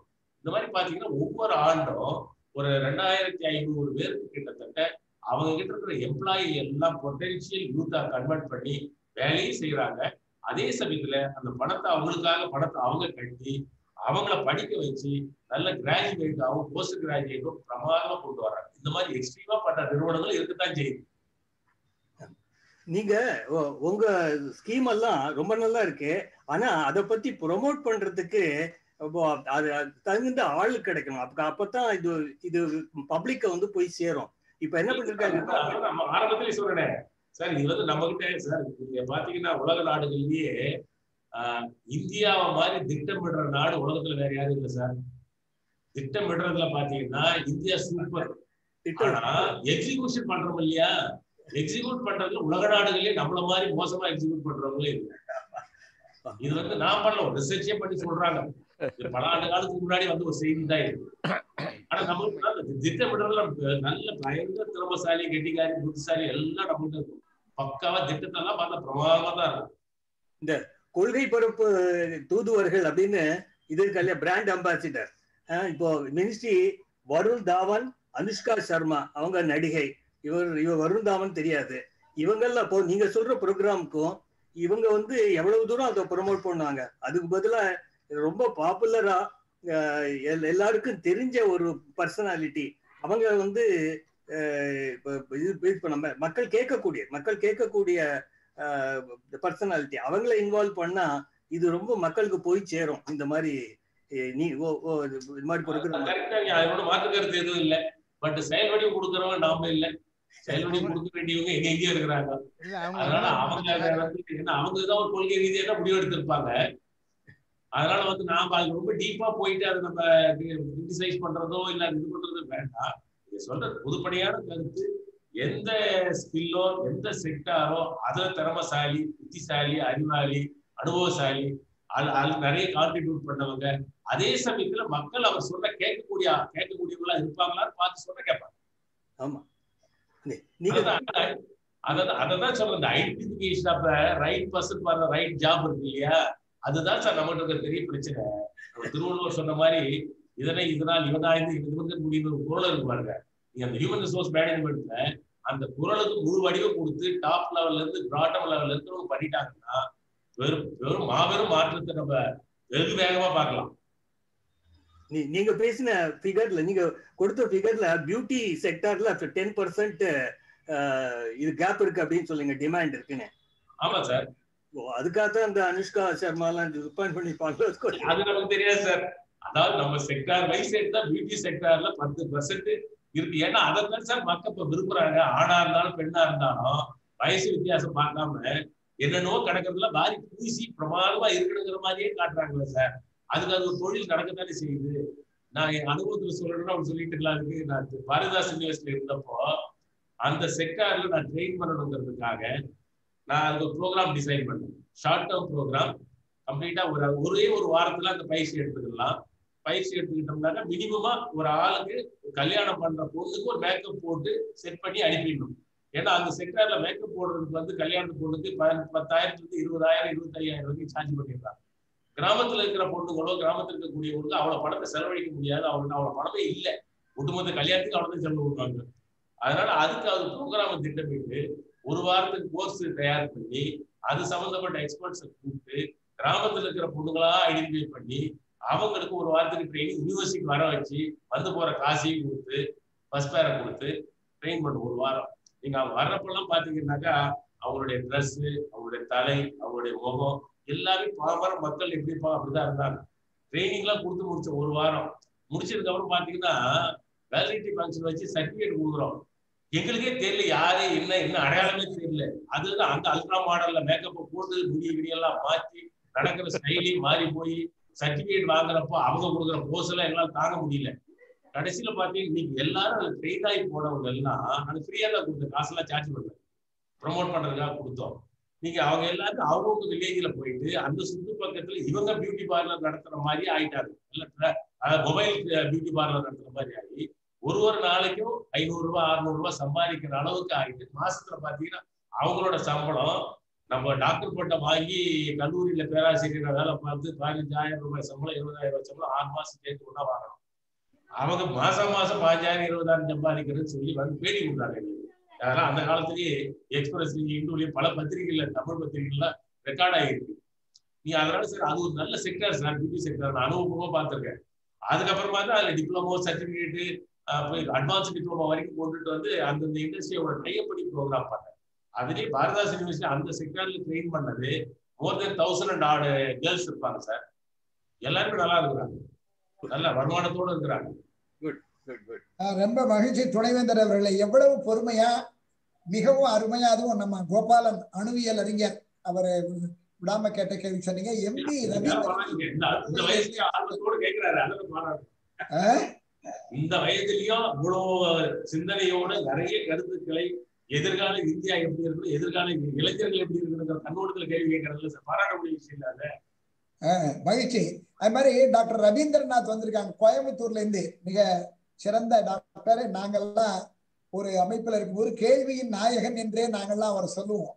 அப்படி ஒருபட்ட நமது ரவீந்திரநாத் ஐயா, டாக்டர் ரவீந்திரநாத், உங்களுடைய அதாவது துணைவேந்தர் அவர்கள் இவ்வளவு நேரம் அருமையான ஒரு உரையை நிகழ்த்தினார்கள். உங்களுடைய கருத்து சொல்ல இயலுமா? வாய்ப்புக்கு நன்றி ஐயா. இந்த துறையில இப்பதான் நான் கொஞ்ச நேரத்துக்கு முன்னாடி தான் வந்து கலந்துகிட்டேன். இருந்தாலும் இந்த சரியா தெரியல, லைட் போடுங்க. உங்கள் முகம் தெரிய எல்லாருக்கும். Very good very good very good. அருமை அருமை. டைரக்ஷன் சேஞ்ச் பண்ணா சரியா போகுதுங்க. இந்த துறையில திட்டமிடுதல் நன்றாக இருக்கிறது, ஆனா செயல்பாடு நம்ம நாட்டுக்கே கம்மி அப்படிங்கிற ஒரு முக்கியமான கருத்தை சொன்னீங்க. அதுல எனக்கு முன்னாடி பேசிய ஐயா அவங்க இம்ப்ளிமெண்டேஷனுக்கு யார் கூட ஒரு அண்டர்ஸ்டாண்டிங் இருந்தா மக்களுக்கு போய் சென்றடையும் அப்படிங்கிறதுக்கு ஒரு கருத்து சொன்னாங்க. ஸோ இதுல ரெகக்னைஸ்டு என்ஜிஓஸ், இப்போ கேபிஆர் நீங்க சொன்னீங்க, அதே மாதிரி நல்லா சேவை செய்யக்கூடிய நிறுவனங்களை ஐடென்டிஃபை பண்ணி, ஃபார் எக்ஸாம்பிள் வைஸ் சான்சலர் ஐயா வாழ்க வளமுடன்னு முடிச்சார். அந்த வாழ்க வளமுடன் நிறுவனத்துல அவங்கள அமைப்புல இருக்கிற ஹேண்ட்ஸப் அன்பர்களை இதுல பயிற்சி எடுத்துக்கிறதுக்கு வாய்ப்பு கொடுத்தா இனியும் நல்லா இருக்கும் அப்படின்னு நினைக்கிறேன். இந்த ரீச் வில் பி மோர். துணைவேந்தர் அவர்களே. இல்லைங்கய்யா, நீங்க கேட்ட கேள்வி நல்லது, ஆலோசனை நல்லது. ஏற்கனவே தமிழ்நாடு திறந்தநிலை பல்கலைக்கழகமும் நம்மளுடைய ஆழியால் இருக்கக்கூடிய நிறுவனமும் சேர்ந்து பயிற்சிகள் கொடுக்குறாங்க. அதே மாதிரி பல பல்கலைக்கழகங்கள் சேர்ந்து அவங்களோட இணைந்து வந்து உங்களுக்கு சர்டிபிகேட் அவங்க ஒரு 30 பல்கலைக்கழகங்களோட சேர்ந்து செய்றாங்க. ஆமா ஆமா, அதெல்லாம் நாங்களும் கூட இணைந்து இருக்கிறோம். அதுல எங்களுக்கு என்னன்னாக்கா, நாங்க டிகிரி அப்படி போகாம இப்ப நீங்க சொல்ற மாதிரி ஒரு குறிப்பிட்ட திறன் மேம்பாட்டு பயிற்சிகளை மட்டும் நம்ம 2 நிறுவனம் எடுத்து சேர்ந்து நடத்தலாம்னா தாராளமா நடத்தலாம். தமிழ்நாடு முழுக்க நம்மளால நடத்த முடியாது. ஏன்னா இந்த பல்கலைக்கழகத்தோட ஜூரிஸ்டிக்ஷன் வந்து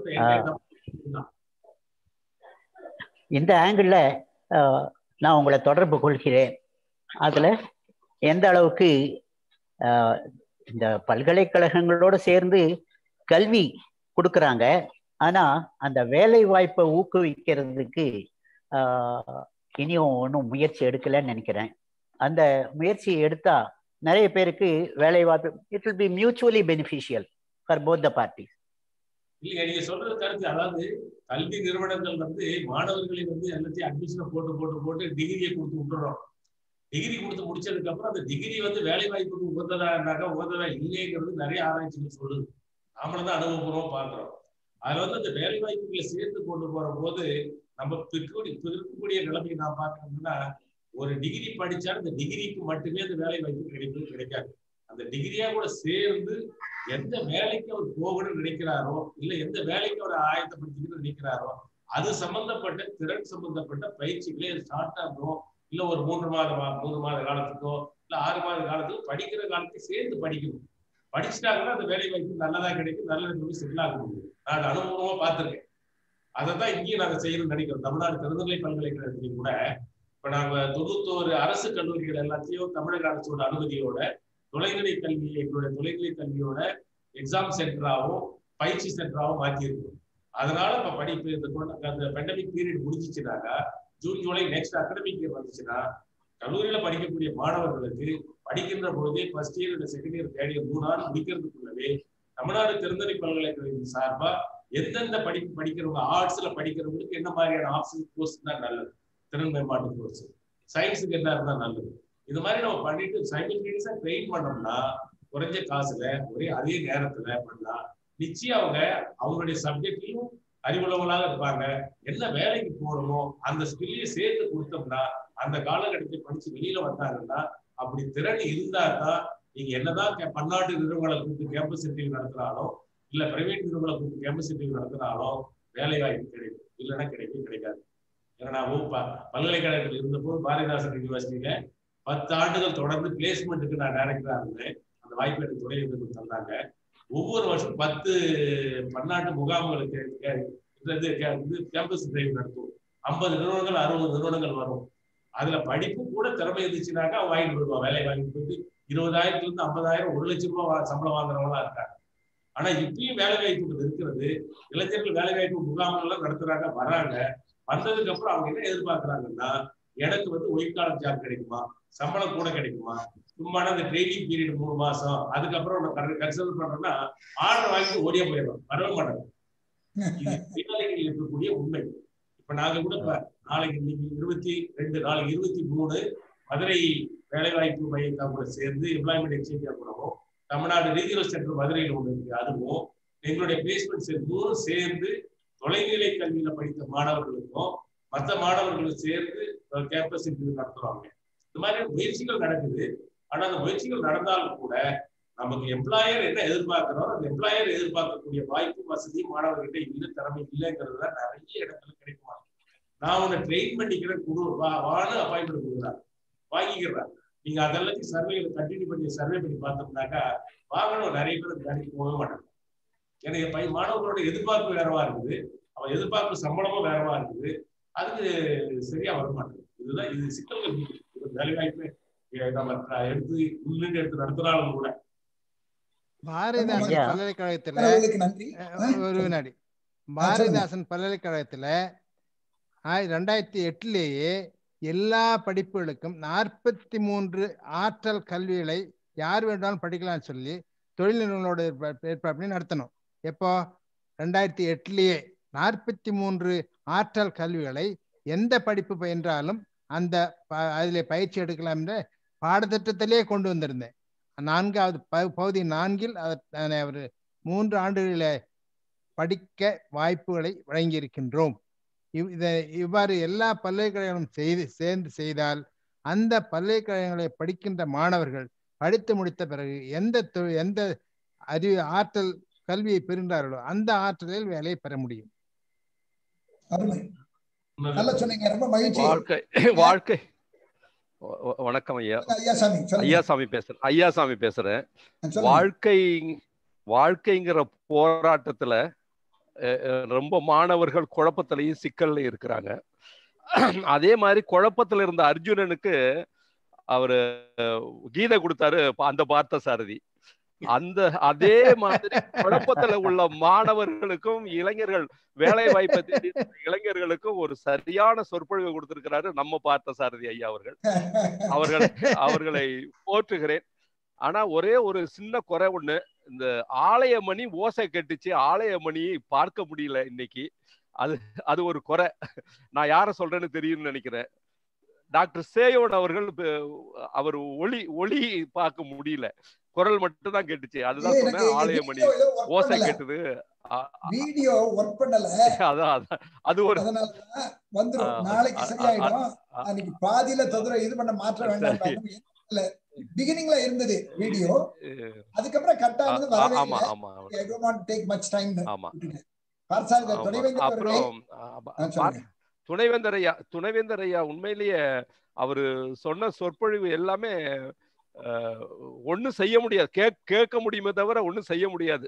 செயல் திட்டங்கள் எல்லாம் கோடி பெறும், ஆனால் அதை செயல்படுத்துற முறை பத்தாது அப்படின்னு அதை சொன்னாரு. அது யார சொல்றது, எங்க சொல்றது, என்ன சொல்றதுன்னு புரியல. இருந்தாலும் செயல்படுத்துறவங்க அதை கொஞ்சம் நல்லா கவனிக்கணும், செயல்படுத்தணும். திட்டங்கள் மட்டும் போட்டு பயனில்லை. உலக நாடுகள்லயே இந்தியா தான் திட்டங்கள் தீட்டுறதுல நல்ல சிறப்பான நாடுன்னு சொன்னாரு. ஆனா அதை செயல்படுத்துறதுல கடைசி நாடுன்னு சொன்னாரு.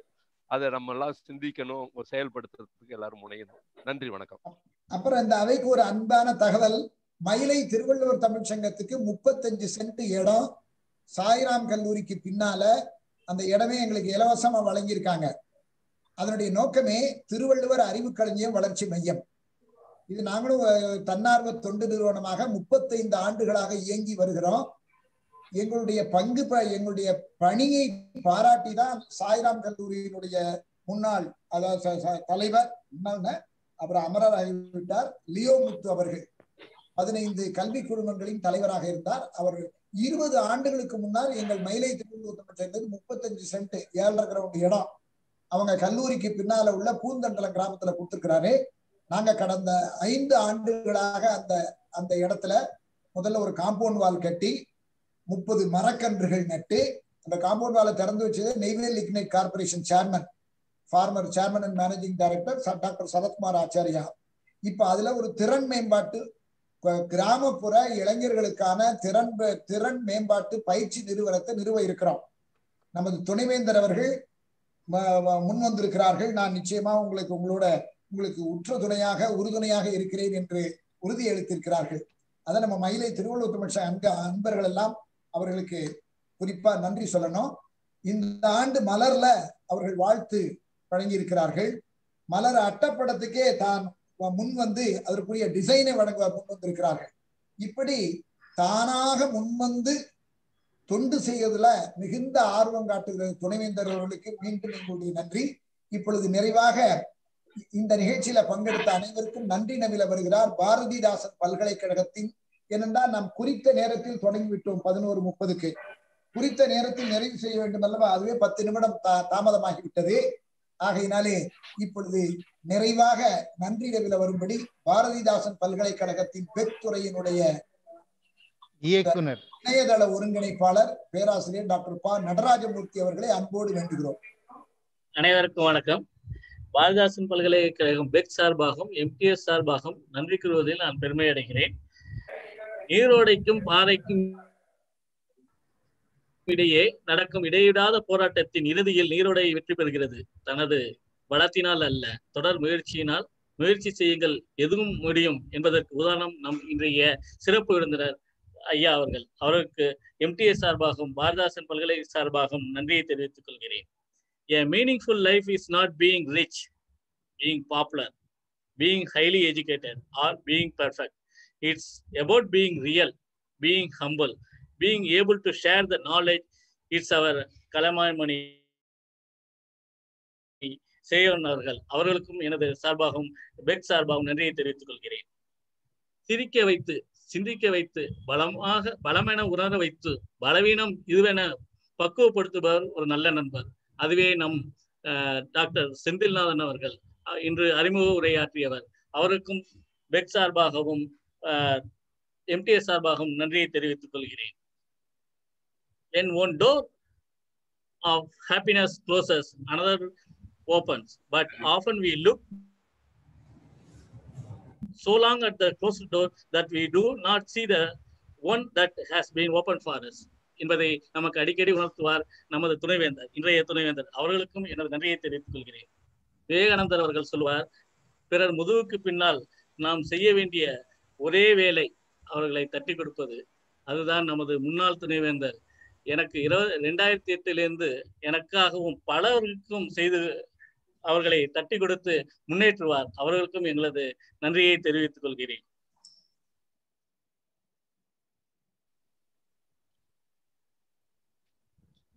Not the ones speaking the same language, but the ones sharing the same feeling, understand each other. இதுதான் எம்டிஎஸ். எம்டிஎஸ் உறுப்பினர்கள் அனைவரும் ஒரே உணர்வுகளோடு செயல்படுவதுதான் இந்த 35 ஆண்டுகளின் வெற்றிக்கு காரணம் என்று நான் உணர்கிறேன். அவர்கள் அனைவருக்கும் எனது நன்றியை தெரிவித்துக் கொள்கிறேன். மற்றும் பங்கேற்ற அனைவருக்கும் எனது நன்றியை தெரிவித்துக் கொள்கிறேன். நன்றி, வணக்கம். அன்பர்களே, நிறைவாக தமிழ் பண்பாட வருமாறு இசைக்கலைஞர் சிவன்யா அவர்களை அன்போடு வேண்டுகிறோம். சிவன்யா. வாழிய செந்தமிழ் வாழ்க நற்றமிழர் வாழிய